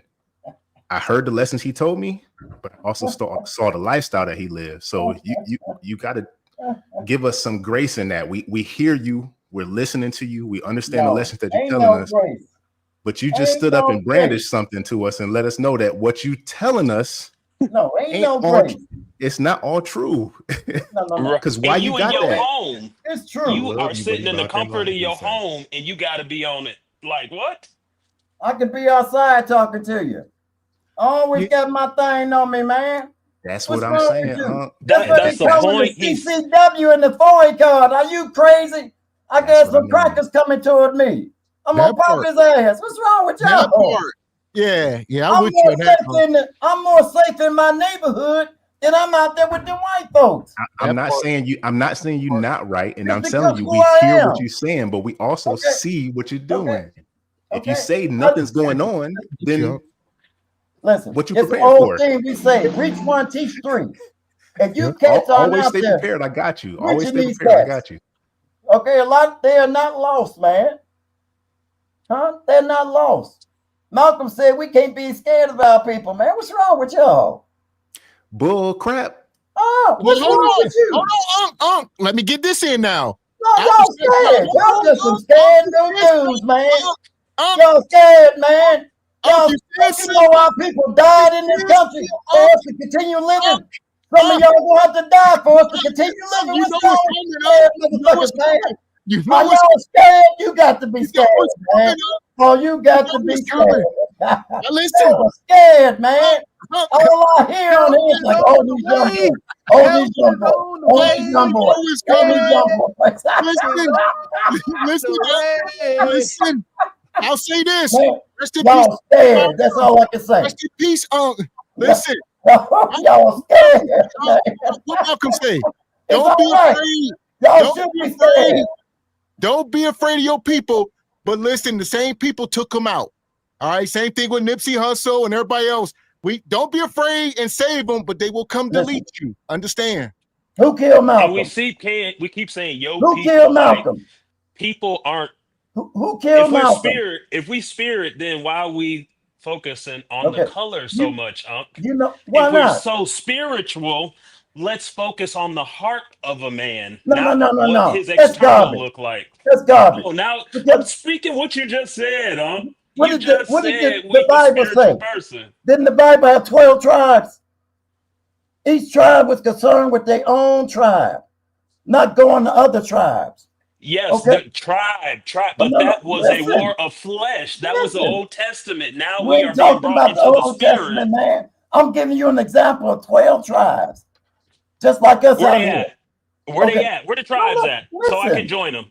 Listen. You're not understanding what I'm saying. I'm not. So The explain. 12 tribes. Now understand something. How can we say we love other people and we can't love ourselves? No, don't ask me no question. Listen here. Explain. We rabbit holing. We What is rabbit America? Thank you. we Right. never said Yeah, we didn't off love our that. people. Thank you. America is 69% white. You That's tripping what right America now, is. The man. world isn't America. No. But we have to deal with America. Do you all know what's happening overseas? Yes, I was in the military for 15 years. You keep moving the goal line all over the place. No. Bonquisha. He said himself, he ain't nothing but around the mothers and the grandmothers and the children. So this is all he hear all day. The same thing that we see here is happening overseas because we set that standard. We allow the kids out here to wear their pants down. We got 40-year-old men. They got their pants down and they showing their little panties. Hold on. They pull the shirt up in here and they show their little panties and shit. Get the hell up out of here. Have you been to Saudi Arabia? I had one dude call me bro. How you don't sound like a teenager talking about bro? Have you been to Saudi Arabia? Huh? Have you been to Saudi Arabia?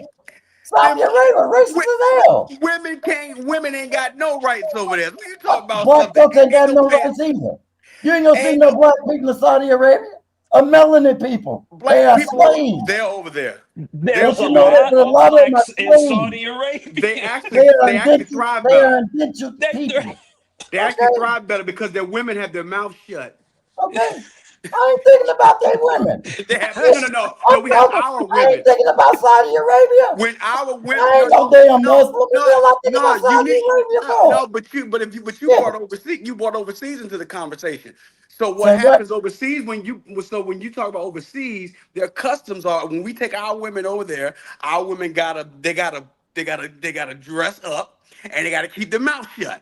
Or if not, it's illegal. I'm talking about Africa, dude. I ain't talking about no damn Saudi Arabia. You just said what the hell wrong with you? I'm talking about people that look like us. I ain't concerned with white folks. I ain't concerned with Saudi Arabia. I ain't concerned with Portugal. I'm concerned with us, man. Okay. Let me jump in for a second because they talk about. That's our problem. We concerned with everybody else but us. Gab is right. Share the mic. Gab is right. We do respect our elders, but there's a part of our elders that they don't go as far as the street lamp. Because when you don't go as far as the street lamp, okay, we get you to the street lamp, and then it's like, okay, but you don't want to go because no.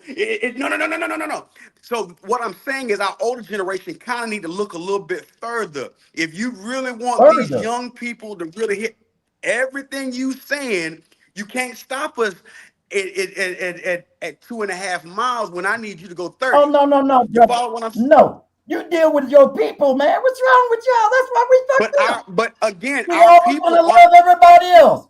our Look at these people. immigrants. We want to help immigrants out and shit. And they push I don't us want to out the help corner. them. I ain't trying to help them at all. But black folks should be up and roll over this stuff, and we ain't. Folks scared to say something. Our black people are the Well, most. let's start here. Hold on, Evie. Let me ask you this. You're about 70 years old. You part of what, the boomer generation? Yes, sir. I mean, what was y'all doing when y'all had the ball in y'all court? I think y'all failed us. You know what we doing? Check it out. We here, Let's talk about it, It's Letting crack come into the community. It is here, y'all boomers. It was y'all. How did crack get in the community? It was your fault, Unc. Can I talk? Go ahead. Yes, sir. Okay. All right. Answer the question. I'm getting ready to answer this for you. And put your big ears on. All right? That's what I want you to do. Put your big ears on. All right? What did I just tell you? In the 50s and 60s and the 70s, we had more people employed, especially black men. Black men used to catch the bus full. It was not there. You seen the sister. They would work downtown. They would work in construction. They would work everywhere. What happened with affirmative action? Affirmative action puts a lot of brothers out of work. They put them brothers out of work because they had quotas in Chicago. The quota system was 25% for minorities. You know what those minorities were? White women and black women. Black women qualified as two. Yes. Okay? For being black and for being a woman. All right? Now, what happened? All those accounting jobs and everything is flipped over. By 1987, they put the crack cocaine in our communities. Now, whatever happened to decimate brothers then, this was the final rug here. And where we didn't have jobs because sisters were taking those jobs. Do you know sisters were complaining to black men about the glass ceiling? We don't own this damn company. So that just showed you when I said this shit started in 67 for a majority of us. But it was a minute of us part of the gynocracy years before. Okay? All right? It's always been single mothers. Like in me, I never knew my father. Don't you know my oldest brother never knew his father in 1944? He was born. So his question was, what did you do in your last 20, 30 years to combat this ideology? And I hear you saying you went along with Bonquisha and you took care of her kids. Huh? No. Shit. So what did you do? What actions did you take? What do you mean? As far as what? What's happening? They I put on the first show about unification in 1990. Okay? I was part of the Junior Panthers in the 60s. All right? Wherever I went, I stayed in my neighborhood loving my people. So it doesn't matter what else they experience, at least they'll be experiencing a black man loving his people. I say hello to my people every day. Hey, young brother, how you doing, man? Talk to me, baby. You understand me? We have to be able to understand that we love our people regardless, no matter what. We've got the white folks mentality. You know that mentality? Yeah, we call each other bruh. We call each other, hey, dog. We one of the things that we do is we say, hey, how you guys are doing? So they gave out love lunches. That ain't us. We always told our kids, little boy, little girl, young man, young woman. Those are white folks stuff. But hold tight. Listen, look at our women with this colored hair. Don't you know back in the 1980s that was Cyndi Lauper and them? Huh? So what I'm hearing you say is that you talking about the love, but that was only between black men, because what you just said was the women was the one that threw us under the bus. So what destroyed our community was the black women. So how do we love our community when the half portion of our community don't love us? You know how? You show up in the community, man. Forget them sisters. You show up in the community so they can be safe up in there. Okay. Do what? You got sisters. Let me give you an example. What do you mean do what? You clean this shit up. You walk around as grown men cleaning that shit up. What, you scared to get shot? Look at all the people that got shot for your survival. See, that's what we got to I stop. don't want to get shot. Hold Forget on, that rabbit hole, man. Y'all scared. hold on. We Y'all gave know you what the needs to be floor. We done. gave you the floor, Relax. We go. Politically, you need to hold the parents Hold responsible and go to the government. Every time you say something wild, we got to stop you. Yeah. Are we afraid to get shot? You are looking at a bunch of men up here on this panel who are husbands, fathers. You know, absolutely. That's the problem with you boomers. Y'all at the end of life, you up here with the reaper at the door talking about y'all scared to get shot. Nigga, where was you at 30 years ago? Your ass wasn't out here 30 years ago doing nothing. Stop. Your ass wasn't trying to get shot 30 years ago. Ask me this question in 30 years, and I might want to. I'd be like, hell, yeah, I ain't scared to get shot. I'm 70. What's that, an And Unc, I EKG? got you one better. Unc, I Get your got you one EKG? better. Set it up. Set up the time and the place. Drop the location. We gonna come out there. I'm ready to put in the work, just so I can prove to you that it's not what you think it is. It don't work how you think it's gonna work. I'm on mute, cause yeah. We never tried. We Y'all tried. sitting back there doing podcasts and shit. Y'all ain't never been out in the streets. What? Y'all ain't been out in them streets. That's where you wrong. My brother Walker talk about the crack cocaine and everything. Man, I've been through that run. Wait, hold on. Let me give you my perspective, OG. Respect. Okay. Now you grew up with it. I'm a crack baby, Unc. Okay. That's what we telling him. Mr. Walker, this is our mothers and fathers. Y'all failed us. I ain't trying to hear that. I'm an ex-crackhead. You my daddy. You, Mr. Wilson. Y'all, listen, we ain't never smoked crack. I wasn't out here smoking crack. We wasn't doing it. We up here on this podcast trying to save folks. We ain't on the street smoking crack. Go ahead, Unc. All right. I'm an ex-crackhead, man. What the hell you talking about? I know. That's the problem. I done been through the fire, man. Okay. I know who I'm talking to. All right. We can smell it on you. We All smell it right, on you. smell it, baby. What's that tell you? I know. What You that come tell through you? that era, Unc. I respect it. I respect That era. Man, the era ain't changed. The people changed.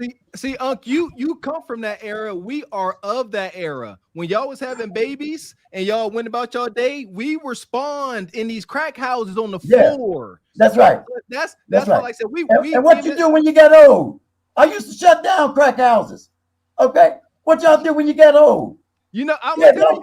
I'm gonna tell Don't you, laugh, man. I shut down crack houses. I'm gonna tell you, we're doing it right now. Instead of perpetuating that madness and getting on crack and being a no-ish father, we decided to get married and raise our babies to end the madness. We got married at a high rate, man. Well, no, I'm saying though, but you asked what did we do to combat what we've been through, and I gave you the answer. We are working. This is you said we just running a podcast. That's insulting. Do you live in the neighborhood that you call the hood? Do any of y'all live in the neighborhood you call the hood? Yes. Yes. With abandoned buildings and everything. Yeah, 100%. Okay, you got little hoodlums running around. Yes, sir. Okay, do you talk to them? Yes. Yeah. To some How you degree. come to them? With love. The mailman, Tell them to come over your house and do some work for you. Hell no. Every now and again in the You summer, gotta get yeah. Hell no. What you talking about? We ain't talking about doing work on the inside. We talking about the outside. My wife No. and kids is in my house. No. My wife and children. No. You crazy as hell. That's what we talking about. That's why would I bring anybody into my damn house? Not just hoodlums. Something. What's wrong with y'all? You do the yard work and say, let me talk to you while you out here, young brother. Huh? Okay. Yeah, go get the chicken eggs. We can only help those who are willing to help themselves and seeking something different. Listen. Me personally, I have thrown literal money, emotions, feelings, You don't do that. a townhouse You don't to do that. family members to help them out of their situation. Oh, And at the end of family, the man. day, Shit. at the end of the day, I had nothing to show for it. I was homeless. I got evicted. My car got You repoed. still here, right? Hey, y'all have a good night. I got a flight in the morning. I'll Oh, catch you y'all still later. here? Y'all be Safe, blessed. man. Safe travels to you. Appreciate you, You brother still Jay here? You Tillman. looking good. Jay. Right? Well, to your point, I literally had to fight my brother over something because he felt he deserved what I had. That's okay. And I had to that's do the crazy same for you thing. to. Shit. It's not okay. It's not okay. That's what I'm saying. Like, I kicked two of and my this is, brother's asses because they were punks, man. but These this is the motherfuckers problem. understood Like, you democracy, man. perpetuating the situation. Like, we have to go through this in order to be deemed a man. And it's like, no, I don't got I to can learn from your lose mistakes. everything I got trying to help another person. Hey, how much our people went through? Well, you could be here at this moment. I went through child abuse. I went through living in a crack house. Hey, I man, went listen. through, You done went through like, all of what? that. You all right? That's the Yes, trouble we go through as being by the the melanated grace of people in God. America, man. Nothing What's I wrong with did of you? my own accord is the reason why I'm here. It's Amen. literally only because of God. Amen. That's right. Because What's I wrong was with in the you? streets. I did have impacts. Like, what you talking about? But It hold just tight, bro. wasn't for me. Hey, Listen, but hold tight. But who did that to him? It wasn't the white man. It was his own people. It was his Say own what? people. Own Say people. what? I'm sorry, Eve. What you say? I said, who put him through all that? It wasn't some Who? invisible boogeyman white man. It was his own people. He's supposed to Well, love yeah. Where they learn that from? each other. Huh? What kind of foundation? Huh? You got we don't understand So what this, about the man. Native Americans who was scalping people before YT ever came over here? Like, what are What you we say? talking about? Like, You say what? see, Native you're going down Americans. a rabbit hole right now. Listen, we respect your knowledge. We're gonna have you back up. We up here Mondays and Hey, Wednesdays. listen, man. You know what? When I was born, I didn't like white folks. Oh You understand me? Shit. What's wrong with all right, y'all, man? HQ. All We'll right, be HQ. back Wednesday. We'll be back. All right. Leon 2.0. Yeah, we'll be back Wednesday, JW, you got about 10, 20 seconds, brother. What you got? Yeah, I got you for 10 seconds. First off, you guys are doing an amazing job because seeing all of the interaction, you guys have like a ridiculously hard job. For real. You do. Shout out to both of y'all. Secondly, we go, our people have gone through a lot. We're still going through a lot, but this is what makes it happen. This is this right now is the future to air out, our pains, our hurts, to be able to leave the past in the past because we're learning from it. And as we learn from it, we can go forward. But we have to be an institution, being together. Any group of people and stuff that have an institution will not only just survive, they will thrive. Look at all the different ethnic groups. They all have institutions of any significance. They all have institutions. When we come together like that, like I said, there ain't any problem that we can't be able to handle. Y'all gentlemen have a fabulous night. That's my conclusion. Appreciate you, JW. Don't be a stranger, man. Appreciate your contribution to Oh, the I'm always panel. watching y'all. I'm always watching y'all. That's all right. Come on up. Good having you, brother. Oh yeah, I got more. I got a lot more. There, Like I said, we will be back up here Wednesday. So, like I said, we appreciate all y'all coming up, especially Unc. Unc, show back up Wednesday, Unc. I'm gonna give you 10 seconds, Unc. If you know 10 seconds, what you got? Go, Unc, go. Peace out. You know, I'm listening to you young brothers. And the one thing that I always tell people when you say, oh, we got to love everybody. White folks make up 69% of this country. Do you understand that? Huh? I tell people, if you got your little white friends and everything, they know about our situation. How many white men, straight white men, march for the rights of us? How many? They ain't giving up that white card. They can be your friend, you love them, but they ain't giving up that white card. They not marching straight white men. We ain't talking about homosexuals. We talking about straight white men. The majority rule this earth, rule this country. And they ain't giving up their white card. We're the only ones that got the card that we got to work together, man. It starts with black men. You melanin brothers that's sitting back scared to do anything. That's where it starts. because you have lost the spiritual essence of who you are, man. We are warriors. We are fighters. Real Don't quick, you know that? You realize that? Do you know what sign language is? I think you are using sign language on black men. I know, but I can do that because I'm a cutout in this shit. So I'm gonna do that. Yes, he is. Guilty. What's the You end can't make goal? this shit up. You can't make this shit up. Y'all heard it. You calling you shame is so guilty. What's the end? Come on, Mr. Need to Walker. be what's right. the The end? need to be right. The need to be right. Yeah. That's why I've been calling him Bonquisha this whole time. This is what I find interesting, Unc. Like this is what I find interesting. Shout out to Unc. Much love and respect. Please come back. But you said me and Mr. X are scared. When I know for sure we grew up and moved through life, testing our physical and mental prowess. We moved in a way to make our elders proud of us. And for our elder to be up here saying we scared, it's a disconnect. That's all, Unc. Just a disconnect. But we gonna get it together, Unc. Much love and respect, Unc. But we ain't scared. Especially when I lived in the wild hundreds in the city he grew up in. How dare you, bro? That's crazy. Yeah, I grew up on the same South Side he talking about right now, but he's so insulated. But I digress. No. Hey, postman. Yes, sir. Come over to my house. When I'm in the city, I definitely will. We're gonna tap in, old head. I got to. My house. Hit me up, man. You want my address? Yes, sir. We're gonna exchange information in the chat back here. I got you. All right, man. Hit me up. Don't hurt him. Put in the back chat. Put in the back chat. Anything. Listen, you can sit out all night long. Okay. In the private chat. Long you got a tool on you. Right. Make sure you got the Thule on you. I don't need no tool on me out in my front yard. Don't nobody come on this block acting crazy. Postman, make sure you take a claymore. You know what I mean?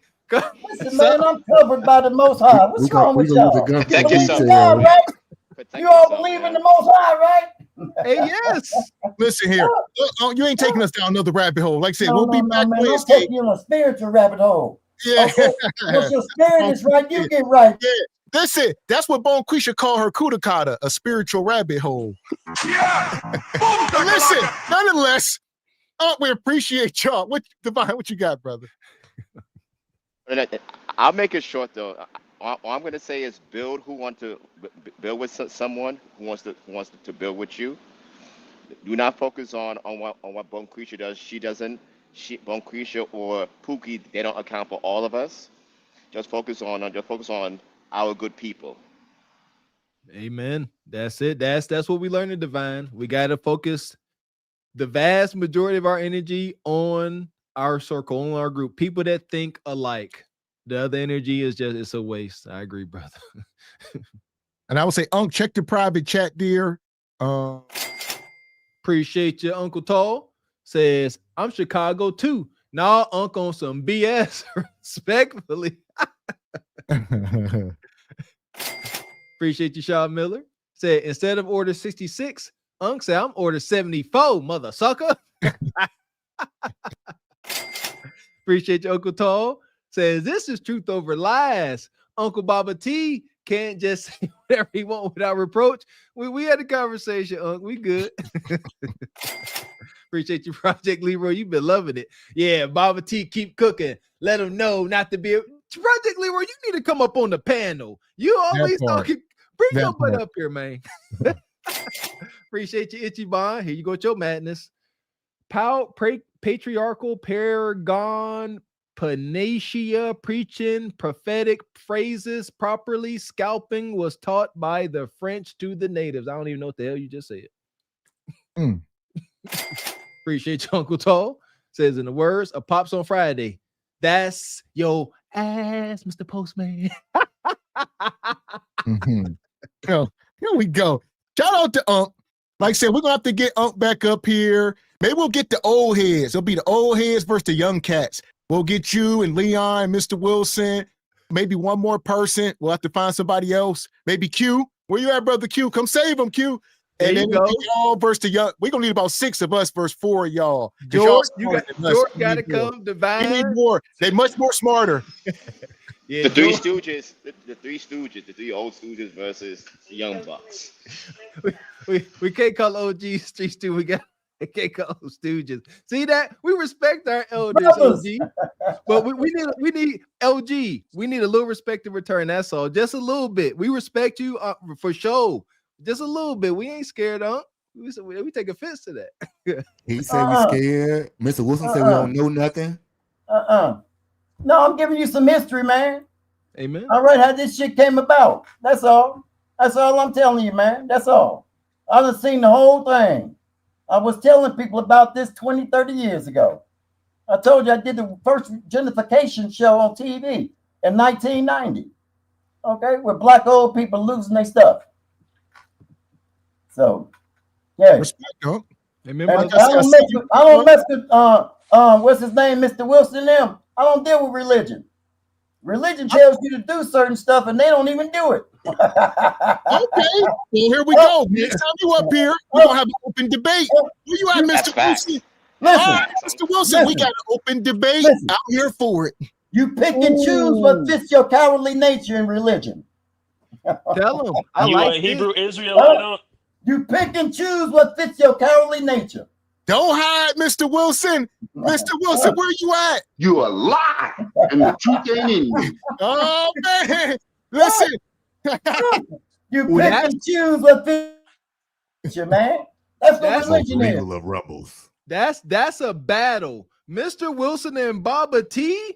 Oh my goodness, we're gonna need we need a referee, because man, it's gonna be tough. Yeah. George, you listen, I've been paying attention, brother. You be paying attention. Man, Mr. Wilson, Baba T.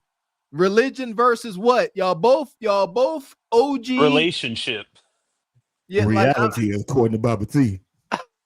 Y'all both got a pass. Y'all done dealt with that hard. So this should be interesting. Should be interesting. They dealt with Rock. Hey, Mr. Wilson ain't got nothing on me, man. I know about that book he read. I think Mr. Wilson, boogity boogity.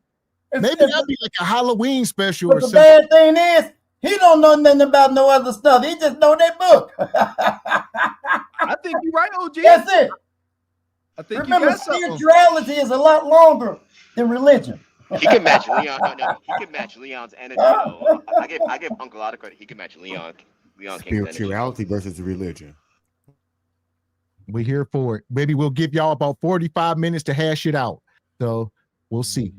But yeah, appreciate But y'all. nonetheless, like I said, we appreciate y'all. Like Ms. Walker said, appreciate y'all coming up. Baba G, Postman, Brother George Divine. Yes, sir. I love you, beautiful brothers. Okay. Yes, sir. All right. Appreciate you. That's what And we like I don't said, tell our people. We love them. We back up here Wednesday. Wednesday, same time. Pull up. Yes, sir. What There you time? go. 4 o'clock? About 5 Eastern Standard. Okay, so 4 o'clock my time. There you go. Okay. Yes, sir. Yes, sir. Appreciate you, All OG. right. Good night, my beautiful brothers. Okay. Yes, sir. Yes, Keep sir. your head on the swivel. And shout out our brother George. We appreciate you as well. We'll be back up here tomorrow. As y'all know, this was a crazy show. It started off kind of slow, and then nonetheless, we'll be up here tomorrow. Think about choices. I love it. I knew what this channel was bringing down the pike. Yeah, truth over lies. Yeah, this gonna get wonky. Shout out to everybody coming up. Shout out to the brother George. Shout out to OG Baba T. That name is Baba T. I gotta look into that. That means something. But yeah, that was interesting to say the least. But we ain't scared, man. Like I can't help. Like, golly. Oh, in his eyes, like say everything's about context. If I'm him looking at us, I'll say that I'm 70 years old. So compared to him, yeah, he ain't afraid to die. We raising children. We got, like you said, you had a different point in life. When I said, ask me that in 30 years, I might be sounding like you. Facts. And I've had these thoughts, like you said, why is this old man, got his life together, financially stable? Why is he willing to go out there and die with his boots on? Because he has accomplished everything he really needs to. He good. Kids done grewed up. They done went about their way. And now you done acquired your thing, but your kingdom is set. So yeah, now if the time calls, I'm 65, 70, still able-bodied, and it's time to grab up my weapons, then yeah. What I'm like Gavin said, you at the end of your life, respectfully, whole different perspective. Also show, man, stressful, but also. Or like he said, the context is he like, oh, y'all afraid of these YNs and y'all afraid to get shot. And well, yeah, granted, brother, we can't be doing the street ministry because people are being deleted. Like it's a real thing. So it's unfortunate. Here we go. Yeah, this is volatile out here with these kids. Pick your battles. I believe folks like me and Mr. X, he's been a coach. That's the thing. We didn't put in the work, for sure. But if you are going to approach one of these young brothers, YNs as y'all like to call them, understand what you are dealing with. Understand the unstable nature of this young man because of his home situation, his mama and lack of a father. That's why he put this on display. It's not fear. It's using your common sense. Because we too, when we were younger, we were the equivalent to these crash outs. We know how they think. You ain't about to come tell high school age Mr. Gavin X or Mr. Walker a damn thing. I'm trying to tell y'all, we know what we talking about. And I would say the net of it is we are too broke to make a change. So it don't matter how passionate or anything, you got all that. We are broke. We don't have the resources. We don't have the foundation. We don't have the structure. We ain't got, some type of building or facility to take these kids to and teach them something. All we got is, bravado and spirit, and that will get you deleted. They won't respect it. Talked about that. I believe some of us got to get in a position where we can volunteer our time. No pay. There will be no monetary compensation for what we do for some of us. And that's going to take these kind of sacrifices. Like Ms. X said, we don't have things. Some of us got to get in a position where we can sacrifice and build these things up. That's my thought, but we'll see. And also they won't respect you. So if you ain't showing up with some type of success that they can visibly see, nah, no respect. Even if it sounds good, who's saying it? Where your Rolex at? What you pull up in? All that. Another reason why I believe that as men growing into elders, I believe it is partially our responsibility to make relationships, to make marriage, to make structure look good. You know what I mean? By having a fulfilling life, not faking it. Because, like these kids ain't gonna be like, no. When I was a kid, like the way they made discipline and structure seemed so terrible. I didn't see nobody was winning. They was just lying. This cotton-filled, convenient Christianity, was nothing there to hold on to. But yeah, we gotta set the example. And that's what Brother George was saying. We hear what y'all boomers have said and are saying, but we also had to experience what y'all was doing. Y'all telling us to stay in school while you're smoking crack rock. Most respectfully, but that's just the truth. And that's what we saying. Like you said, we got nothing but respect for our elders, but we are y'all children. We watched y'all grow up. We know. That's what he said. Oh yeah, I used to smoke crack. I wasn't surprised one bit. I already got a tinge of it. I know when I'm around. So granted, brother, and shout out to Mr. Wilson, we respect y'all knowledge and y'all wisdom, but I would say that we were smart enough never to smoke crack. So y'all got to respect that. There we go. We grew up around much crack. Lots of crack. We are of crack. So you're welcome, Unc. That part. Shout out to Chat Media. Appreciate you. Wish you could have came up. Says maybe I will show up next time. I'm 71 years old. Lived my entire life in Chicago, South Side and West Side. Yeah, it would have been a pleasure to have you ever tried next time. There we go. Appreciate you, Brother Derek. Says, Unc, I'm never going back to South Central LA. Please don't. Yeah! Boom, shakalaka! But like I said, we'd have made it through a show. Shout out to everybody come through supporting today. Shout out Brother Tall. He came through. Derek came through late. Dee Dee, the whole SBC or the Truth Over Lies family. Richa, he said he coming up next time. Shout out to Raquel. Raquel about to go live right now in about the next 15, 20 minutes. I'm going to drop Raquel's link in the chat because that's where we going. There we go. Yeah, we're gonna be over there stirring up the chat.